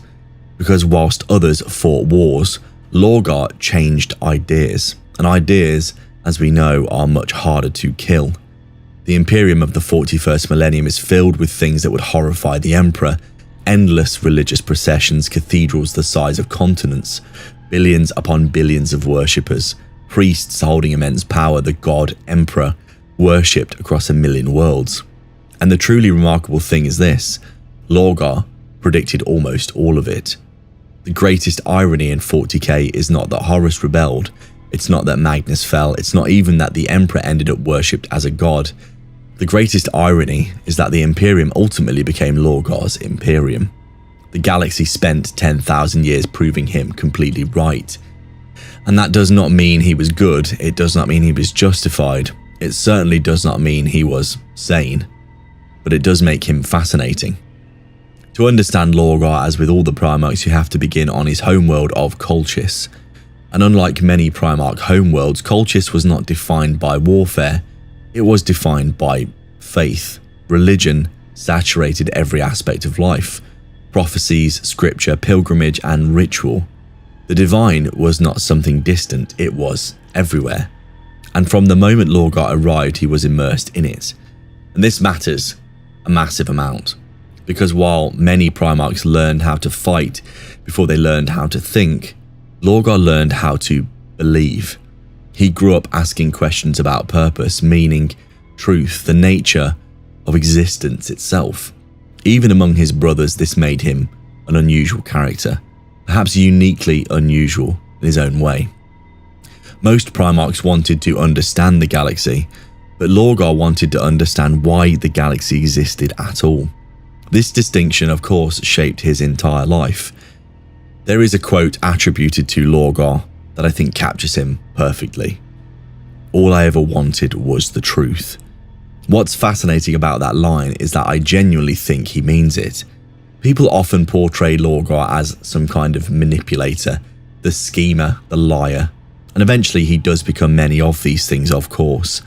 But at his core, Lorgar is a seeker. The problem is that seeking truth can become dangerous when you care more about finding answers than questioning them. And nobody demonstrates this better than Lorgar.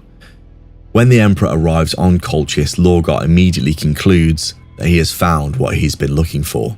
A god, a divine being, the answer to every question, the culmination of every prophecy, the object of every prayer. There's just one problem, of course. The Emperor absolutely hates this idea, which is unfortunate for Lorgar, particularly when your entire identity revolves around believing it. The relationship between Lorgar and the Emperor is one of the most tragic in the setting because they just fundamentally misunderstand each other.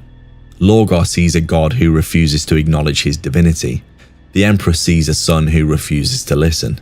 Both become increasingly frustrated. Neither truly understands the other, and eventually the disagreement becomes catastrophic. And then we come to the word bearers themselves. And honestly, I think they are one of the most misunderstood legions in the whole setting, to be honest.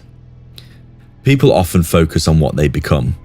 The chaos cults, the dark rituals, the demonic summoning, the endless chanting that probably drives nearby legions completely mad.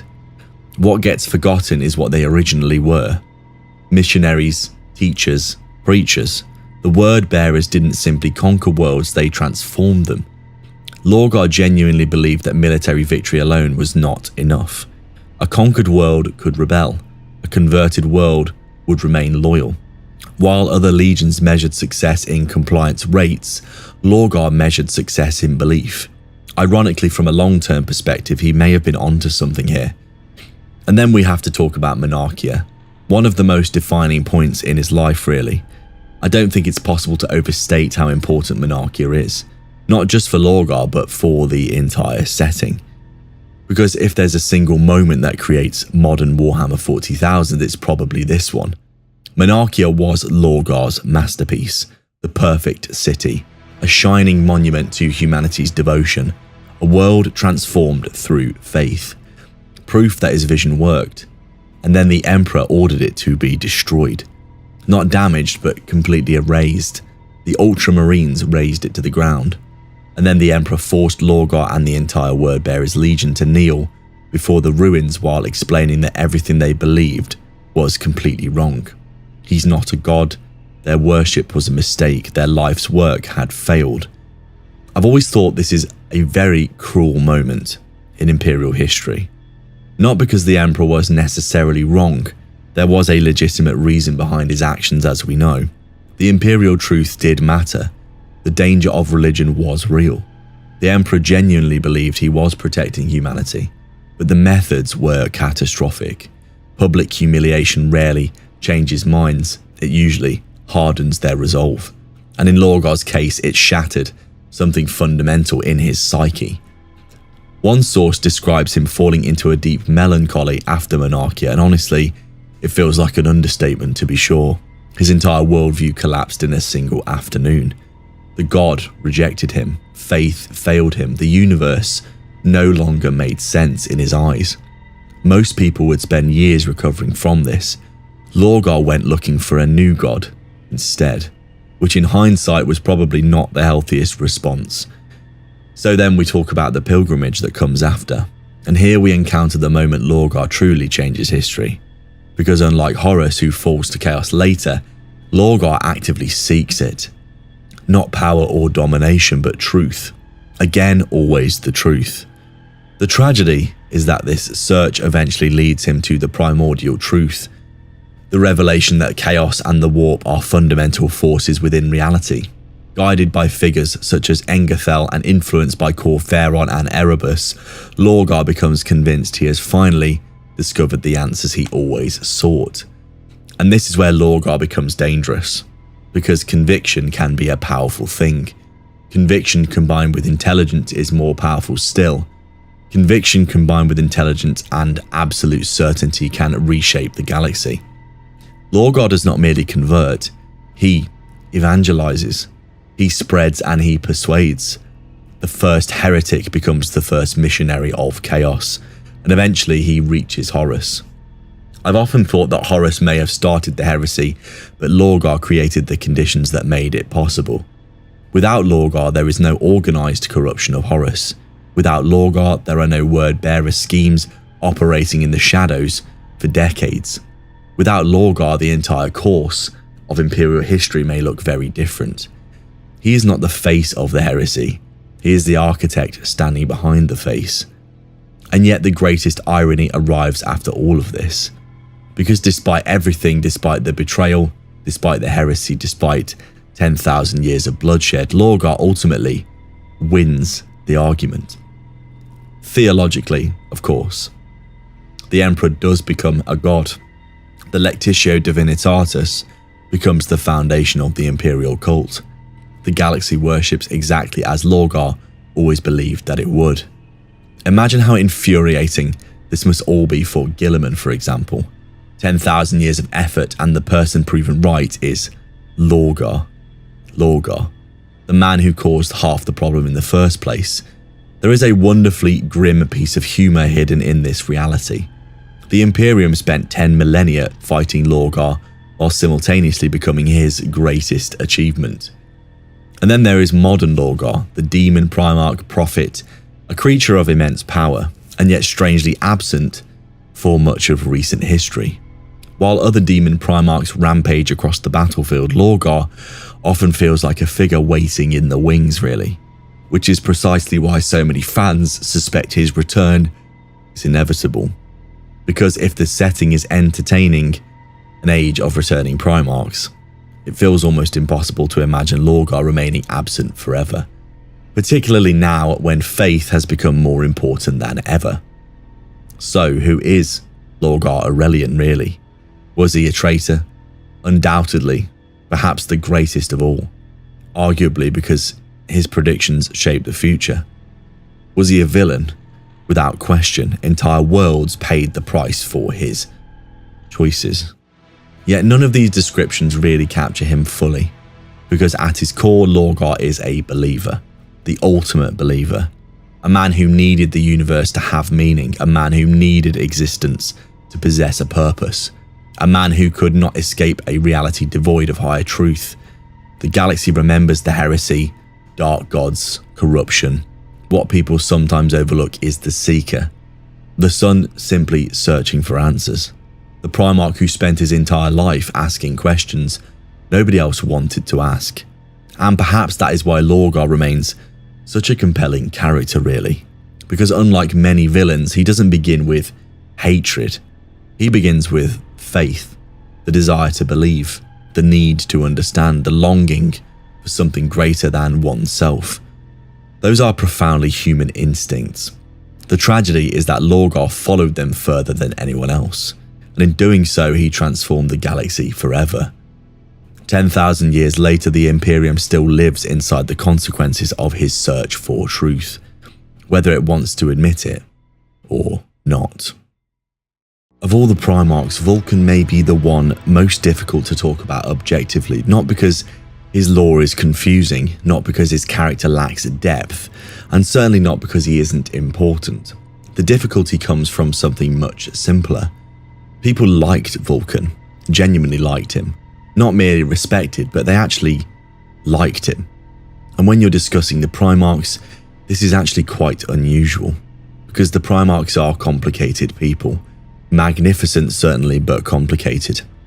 Many are brilliant and deeply flawed. Many are heroic and terrifying in equal measure. Many possess qualities that inspire admiration while simultaneously making them difficult to live with for more than 5 minutes. But Vulcan was different. Not perfect, far from it, but he was a different character. If Guilliman was the statesman, the lion, the knight, Russ, the executioner, and Magnus the scholar, then Vulcan is perhaps the closest thing the Imperium ever had to a genuinely good man. Now, before the comment section erupts into civil war involving 17 separate Primarch fanbases, let me clarify. Goodbye Warhammer standards, which admittedly is a bit like being declared the healthiest person in a plague ward.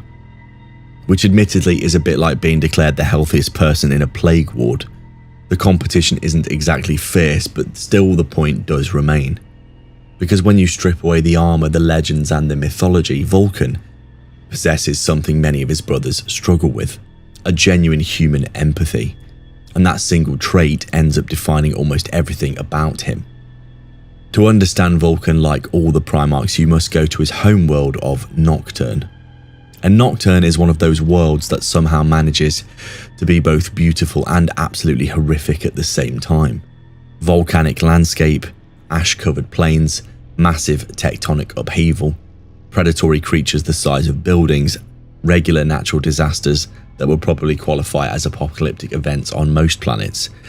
In other words, a fairly standard Primarch upbringing for most of them.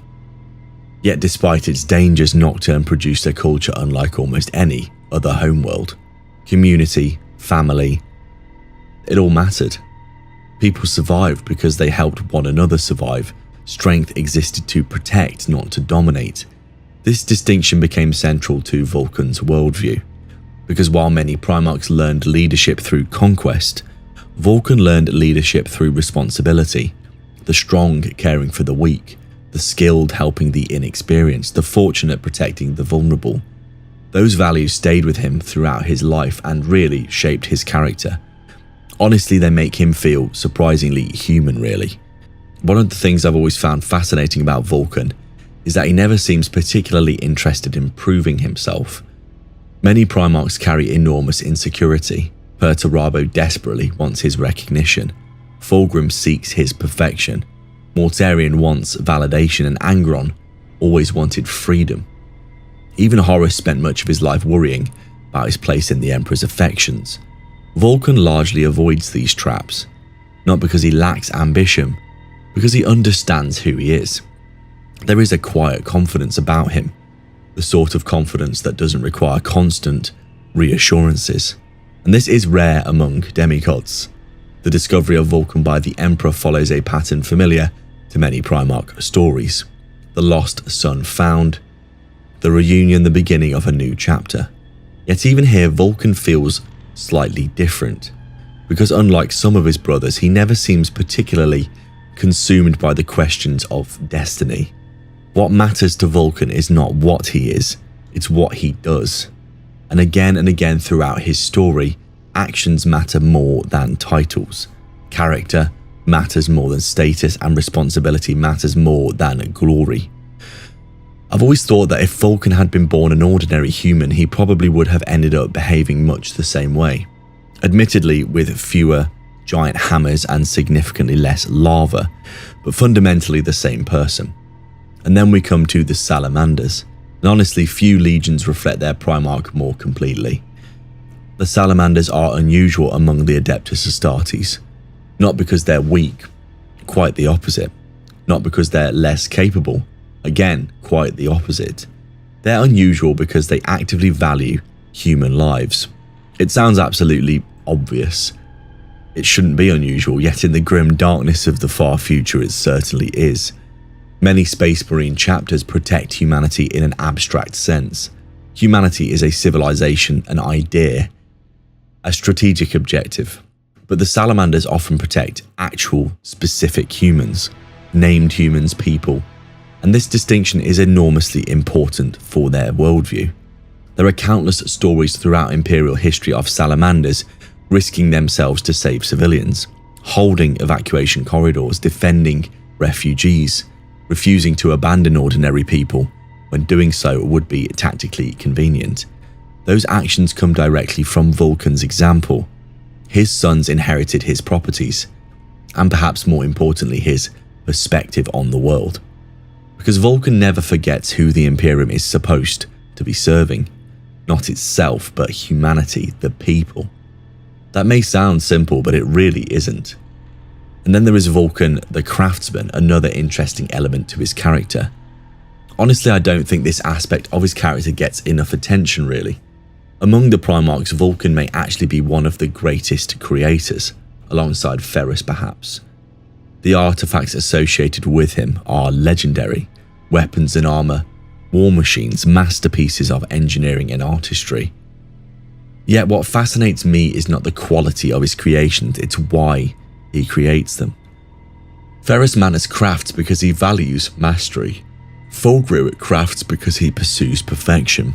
Vulcan crafts because he wants things to endure, because he wants to help protect people, because creation itself has value. There is something deeply hopeful about his philosophy in this regard, particularly in the Warhammer setting. Most characters spend their lives destroying other things, but Vulcan spends a surprising amount of his life building things, which perhaps explains why so many people gravitate towards him. He feels different.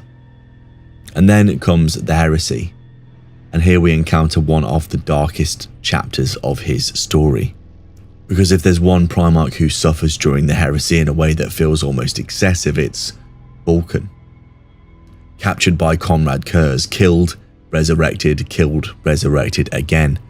As we know, Vulcan is a perpetual. He was tormented physically and psychologically again and again and again. The fact that Vulcan is a perpetual changes the nature of suffering itself for him. Death ceases to be an escape. Every defeat becomes temporary. Every pain returns. I've often thought that Kurz chose Vulcan for that reason, because Kurz wanted to prove a point. He wanted to break hope itself, and Vulcan embodies hope more than perhaps any other Primarch. What follows is some of the most disturbing material in the entire heresy. Not because of the violence, Warhammer is hardly short of it, because of the persistence, the sheer determination required to continue to endure. Most people would break, many Primarchs maybe would. Vulcan somehow keeps going. Which brings us to another important aspect of his character. People often mistake his kindness for a kind of weakness. Warhammer certainly does. Many characters within the setting do. Even some readers do occasionally. Vulcan demonstrates why this assumption is wrong. Because kindness and strength are not opposites. In many ways they reinforce one another. The capacity to remain compassionate in a cruel universe requires extraordinary resilience. It's easy to become cynical, to become indifferent, easy to stop caring. Vulcan never really does, and that's remarkable. We arrive then at one of the most interesting questions surrounding his story, the disappearance of him. Because unlike Ferrus Manus or Sanguinius, Vulcan's fate remains unresolved. The artifacts, prophecies, and rumours, the possibility of his return. It's one of the great enduring mysteries in the setting. And honestly, if there's one loyalist Primarch whose return feels increasingly plausible, it is Vulcan. Not simply because he is alive, because the Imperium desperately needs somebody like him. Think about the current state of the galaxy. Endless war, religious extremism, political dysfunction. Civilizations held together with prayer and duct tape. A fairly normal Tuesday in the 42nd millennium now. Then imagine Vulcan walking back into this reality. The Primarch who actually likes ordinary humans. The Primarch who understands sacrifice. The Primarch who remembers why the Imperium exists in the first place.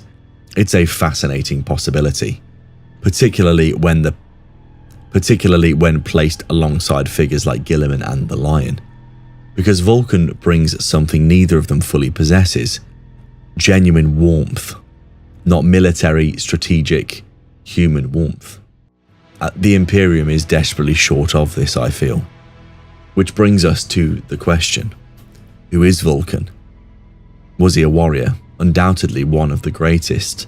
Was he a craftsman? Without question, probably the best one, if any. Was he a hero? Perhaps more than most. Yet none of those descriptions fully explain him either. At his core, Vulcan is a protector, the ultimate protector. A man who believed strength existed for a purpose. A man who understood that power without compassion quickly becomes a tyranny. A man who never forgot the people standing behind the walls he defended. The galaxy remembers the hammer, the forge, his giant stature, his perpetual nature. What people sometimes overlook is his heart, the simple humanity beneath everything else, the son who cared, the brother who endured, the father who taught his legion that civilians really matter, the Primarch who looked at a brutal galaxy and refused to become as cruel as it was. And perhaps that's why Vulcan remains so beloved. Not because he's perfect, because he isn't. Not because he's the strongest, because he probably isn't either. But because among all the Emperor's sons, Vulcan may be the clearest example of what they were supposed to be. Not weapons or conquerors or gods, but guardians. The tragedy of the Imperium is that it often forgets this distinction, but Vulcan never did. And perhaps that's why 10,000 years after his disappearance, people still await for his return. Because in a setting filled with warriors, prophets, kings, and monsters, there remains something uniquely powerful about a man whose greatest strength was simply caring about the people he was fighting for. Sometimes that is harder than winning a war, and Vulcan understood that better than most. Of all the Primarchs, Corvus Corax may be the one who understands freedom best. Not power or duty, but freedom itself. This distinction matters more than you might think for his character. Because when most people talk about Corax, they picture the obvious things, of course. Black armor, ravens, the stealth mechanics. The shadowy assassin slipping through impossible defenses while everyone else is still arguing over the battle plan. And to be fair, all of those things are important for Corax. He is one of the finest practitioners of stealth warfare in the Imperium and has ever produced, perhaps the finest. Yet if you reduce him merely to a master of infiltration, you miss the most important things about him. Because underneath all the mythology, Corax is fundamentally a revolutionary, a liberator, a man whose entire worldview was shaped by the belief that nobody should live in chains. This idea sits at the center of everything to do with his character, his victories, failures, his relationships, and ultimately, his guilt. Even his eventual disappearance. If there is a single thread running through the life of Corvus Corax, it is the struggle between freedom and responsibility. And like so many Primarch stories, that struggle becomes tragic. To understand Corax, you have to begin on Lycaeus, his home world, or as it would later become known, Deliverance. And honestly, if there is a more fitting origin for Corax, in the entire setting I struggle to think of one really, because Lycaeus was a prison moon. Not metaphorically, but literally a giant prison orbiting the industrial world of Kiavir alone. A place where generations lived and died under oppression. A place where human lives were treated as simply a resource. A place where freedom barely existed as a concept. Into this world came Corvus Corax, and unlike many Primarchs, he did not rise through conquest, he rose through a rebellion. This difference matters enormously for his character. The Lion became the Knight, Russ became a king, Gilliman a ruler of an entire empire. Corax was a revolutionary. From the very beginning, he stood with the oppressed rather than above them. I've always found this interesting about his character, because despite being a Primarch, Corax consistently identifies with ordinary people, much in the same way as Vulcan for many reasons. Not in the abstract way politicians try to do, but genuinely and personally. He remembers what oppression feels like. He remembers powerlessness and injustice. Those memories never really leave him. He does have an interesting parallel with Konrad Curze, but obviously they take very different approaches to justice. Eventually Corax leads his rebellion and frees Lycaeus from its masters, and right away we begin to see what makes him unique. Because Corax is not interested in replacing one tyrant with another. This happens surprisingly often through history. One revolution succeeds and immediately creates a new dictatorship. The Hunger Games immediately springs to mind when I think of this. Corax actively rejects this path. He fights because he believes people deserve freedom, not because he wants to rule them himself. There is a humility to that which often gets overlooked in his character, particularly among the Primarchs. Most Primarchs assume leadership is their natural role. Corax often treats leadership as a responsibility rather than just a reward for his nature. This distinction follows him through his life, really. And then comes the Emperor, and unlike some of his brothers, Corax's reaction is actually surprisingly interesting and complex. He joins the Great Crusade and he does serve. Loyally. He accepts his place within the Imperium, but there is always a slight tension with him, a discomfort, if you will, because Corax understands authority. He understands why strong institutions are necessary, but he also understands how easily power can become abuse. The awareness never disappears for him. I've often thought Corax possesses one of the most balanced perspectives among the Primarchs. He smacks me of a Jagged-Eye Khan, someone who is loyal, but he is also removed and practical at the same time. He's neither naive enough to reject authority entirely, but he's not trusting enough to embrace it blindly. He walks somewhere between those two extremes. It's a difficult path to maintain, but like Jagged-Eye, it proves to be fairly valuable for him through the course of his life. And then comes the Raven Guard, of course. Few legions reflect their Primarch so completely as the Raven Guard, because the Raven Guard are not interested in glorious last stands, overwhelming force, battlefield theatrics, if you will. They actually fight intelligently, efficiently and precisely. The goal is not to look impressive, the goal is to win. I've always appreciated this honest, candid style of warfare from Corax, really.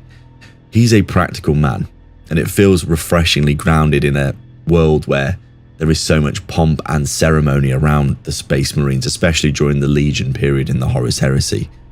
Many of the Primarch possess enormous egos, frankly, but Corax possesses enormous expectations, usually of himself.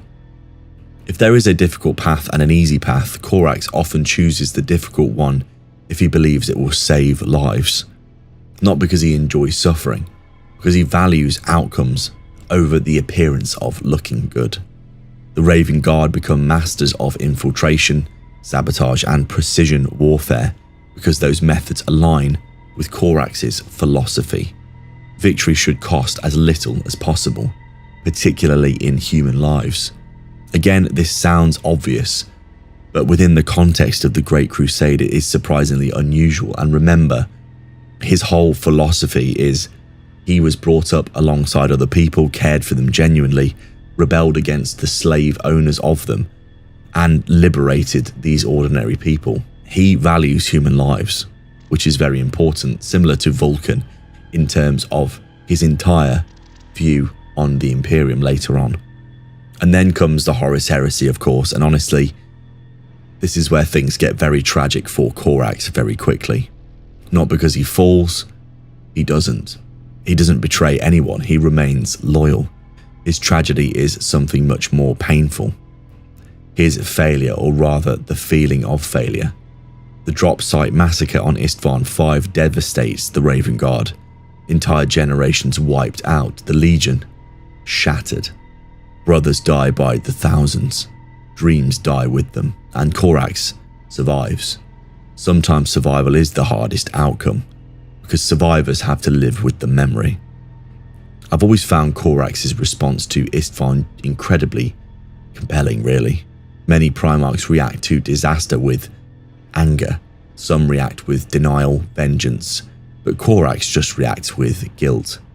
Overwhelming guilt, the sort of guilt that settles into a person's bones and never quite leaves. Because whilst others see a betrayal, Corax sees his own failure to prevent it. Whether that's fair or not is almost irrelevant. It's what he believes. And belief in Warhammer, as we know, shapes reality. And then comes one of the darkest chapters of his life, the attempt to rebuild the Raven Guard. Now on paper it sounds hopeful. The Emperor does provide genetic material. The Legion could recover. The future remains possible. Except, of course, we know this is Warhammer. Hope rarely arrives without a complication. The Alpha Legion sabotage the process. The new recruits become twisted, mutated, broken, and suddenly Corax finds himself facing a nightmare. The liberator and the protector, the man who values humanity, standing before creatures created through his own desperation. I've always thought this moment reveals more about Corax's personality than anything else for me, because he doesn't rationalize what happened. He doesn't hide from it. He doesn't pretend everything's fine. He recognizes the horror of what he's done immediately, and it destroys him ultimately. There is a sadness to Corax after the heresy that feels different from many of his brothers. Not the rage of Leman Russ or the bitterness of Mortarion, not the grief of Dawn per se, but a sadness, a quiet and persistent sadness. The sense of a man carrying burdens that nobody else can see, really. And then he disappears. Honestly, few Primarch fates are as fascinating as Corax's for me right now, because he doesn't simply vanish, he actually changes. The stories surrounding him after the heresy become increasingly unusual, increasingly mythical, increasingly tied to the warp itself.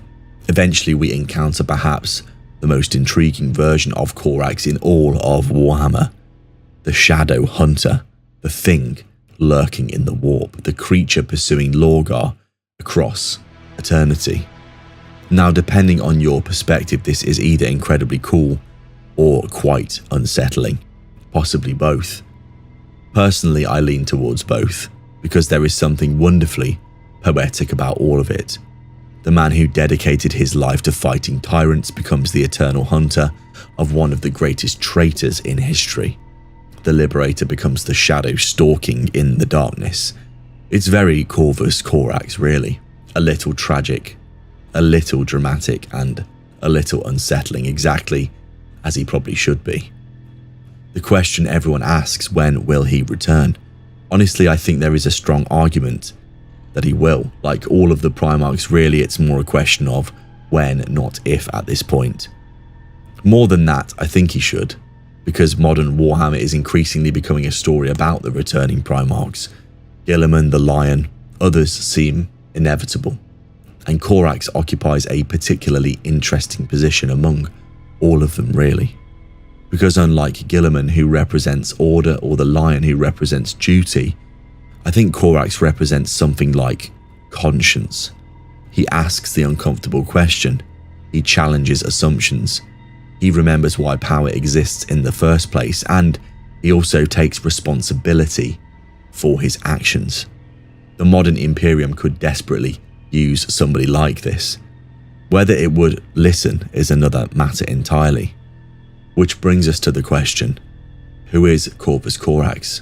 Warrior, undoubtedly one of the finest, revolutionary, without question. His entire life has been spent proving it. Was he a hero? Arguably more than most, but as usual, these descriptions don't really fully capture his character. At his core, Corax is a man haunted by responsibility, a man who believes freedom is worth fighting for, a man who understands that power must always justify itself, a man who never stops questioning whether he could have done more. The galaxy remembers the Raven imagery, the stealth, assassinations, the shadowy behavior. What people sometimes overlook is the idealist, the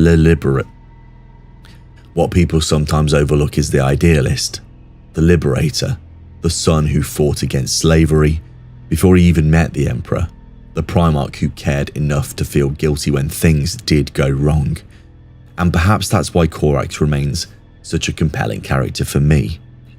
Because among all the Primarchs, he may be the one who feels the most aware of the costs of failure.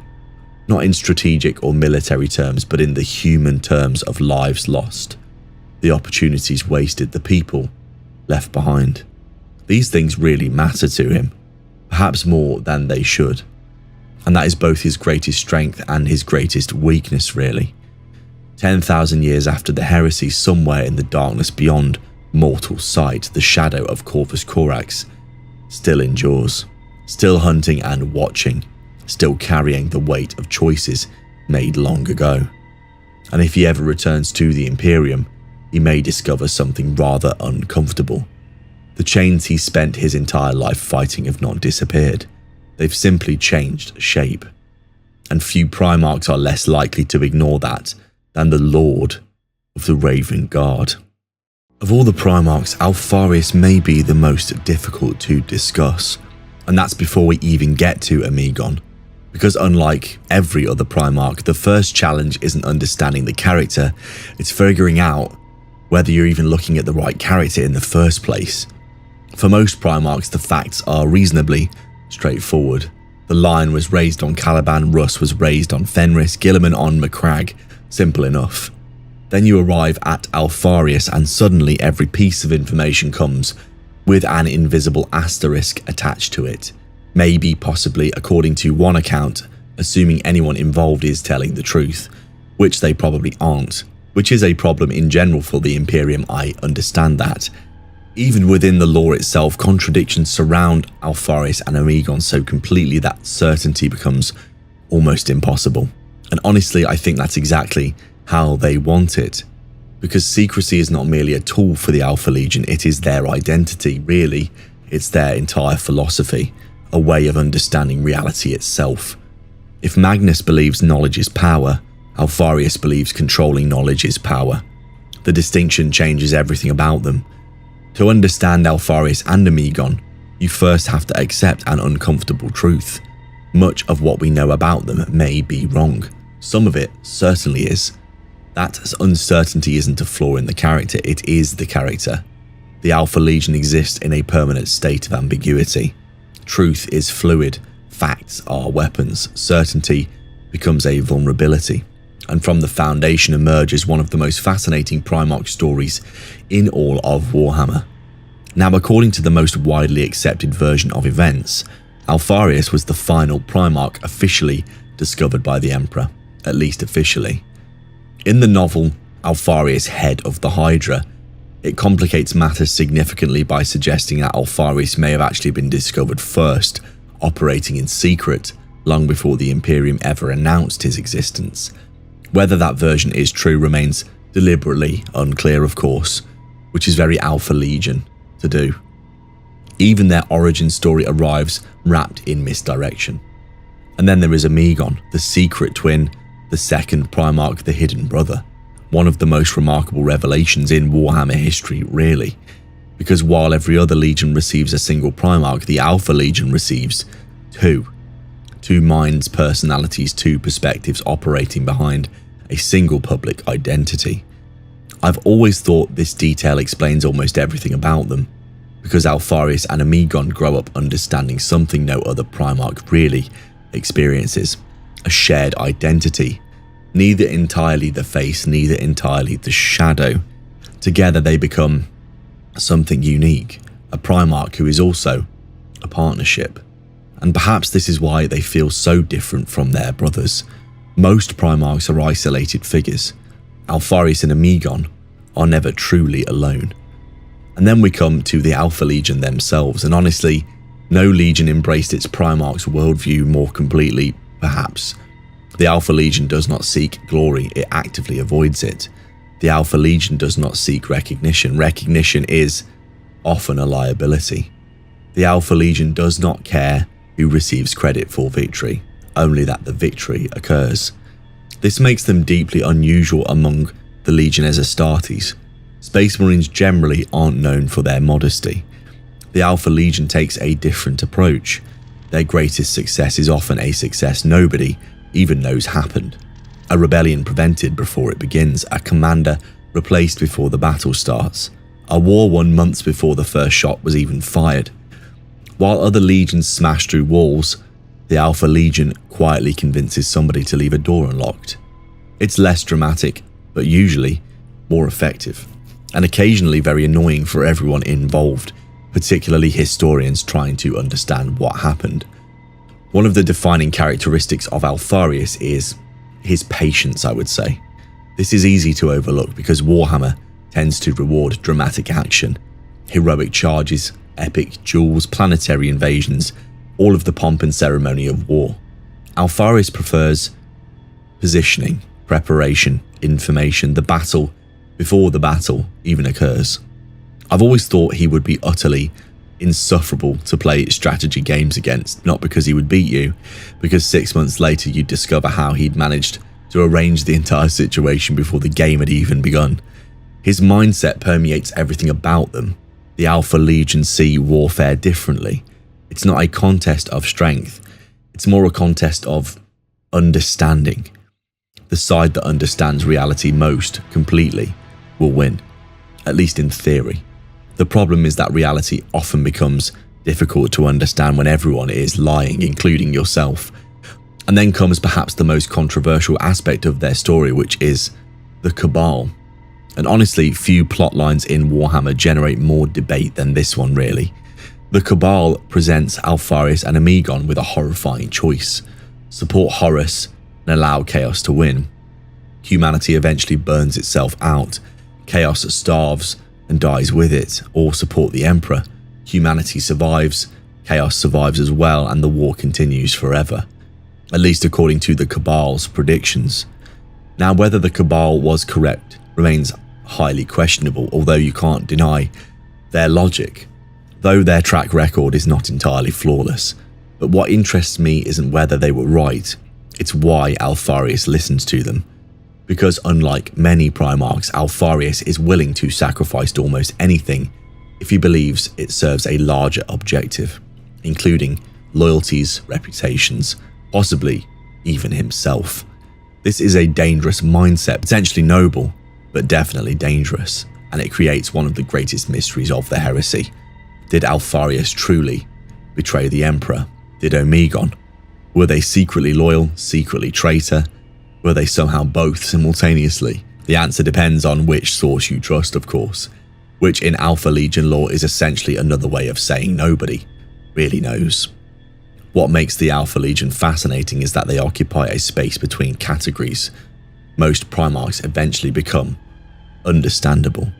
You may disagree with them, dislike them, but you can understand something of their character. Alpharius and Amigon remain elusive. The more information you seem to acquire, the less certain you become. And then comes the death of Alpharius, or perhaps the death of him. You see the problem here.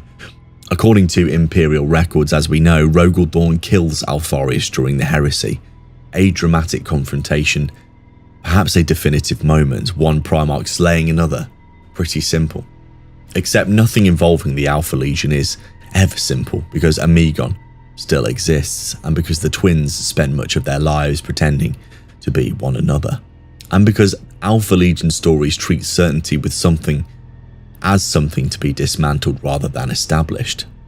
Even now, decades later, debates continue. Was Alpharius truly the one who died? Could he somehow have survived? Was it all a deception, substitution, sacrifice? The ambiguity remains. Again, exactly as intended. And then there is Amigon, the quieter brother, the less visible one, and in some ways the more interesting one. Because after Alpharius' apparent death, Amigon continues watching and planning and enduring. I've often wondered whether Amigon represents something Alpharius never quite managed. Doubt. Not weakness per se, but some kind of doubt. The willingness to question assumption. The willingness to potentially reconsider, the willingness to wonder whether the plan itself was flawed. If Alpharius embodies confidence, Amigon often feels more reflective, more cautious, perhaps more human. Though with Alpha Legion lore, even that interpretation comes wrapped in caveats. We arrive now at the modern setting, and honestly the Alpha Legion may be more relevant now than ever perhaps. The Imperium is fractured, communication unreliable, truth increasingly difficult to establish. Conspiracies flourish, information itself has become the battlefield. In other words, the galaxy has become an Alpha Legion paradise. This is one reason their eventual return feels almost inevitable, not merely because the fans want answers, because uncertainty itself has become central to this setting, and nobody represents uncertainty better than Alpharius and Amigon. Which brings us to the question, who were they? Traitors? Possibly. Loyalists? Possibly. Manipulators? Undoubtedly. Were they villains? Perhaps. I think you see the problem here. Every answer around them is incomplete, every conclusion suspicious, every certainty temporary. Because at their core, Alpharius and Amigon are not really characters about answers. They are characters about questions. Questions of identity, loyalty, truth. Questions of whether good intentions justify terrible action. The galaxy remembers the disguises, the infiltration, the conspiracies, the legendary phrase, "I am Alpharius." What people sometimes overlook is the tragedy hidden beneath all of this. The possibility that two Primarchs become so consumed by secrets that they lost any clear sense of what they were, who they were, what they were fighting for. The possibility that in trying to see every angle, they lost sight of the simplest of truths.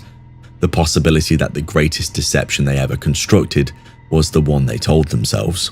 And perhaps that is why Alpharius and Amigon remain so compelling. Because unlike every other Primarch, they never truly allow us to know them at all, really. The Lion wears his armour, Russ wears his furs, Guilliman wears his responsibility. Alpharius and Amigon wear uncertainty itself. 10,000 years later, the mask remains firmly in place. The plans continue, the questions endure. And somewhere in the darkness of the far future, it is entirely possible that one of the Emperor's most enigmatic sons is still waiting, watching events unfold exactly as he intended, or perhaps exactly as he feared. With the Alpha Legion, those possibilities are often the same thing.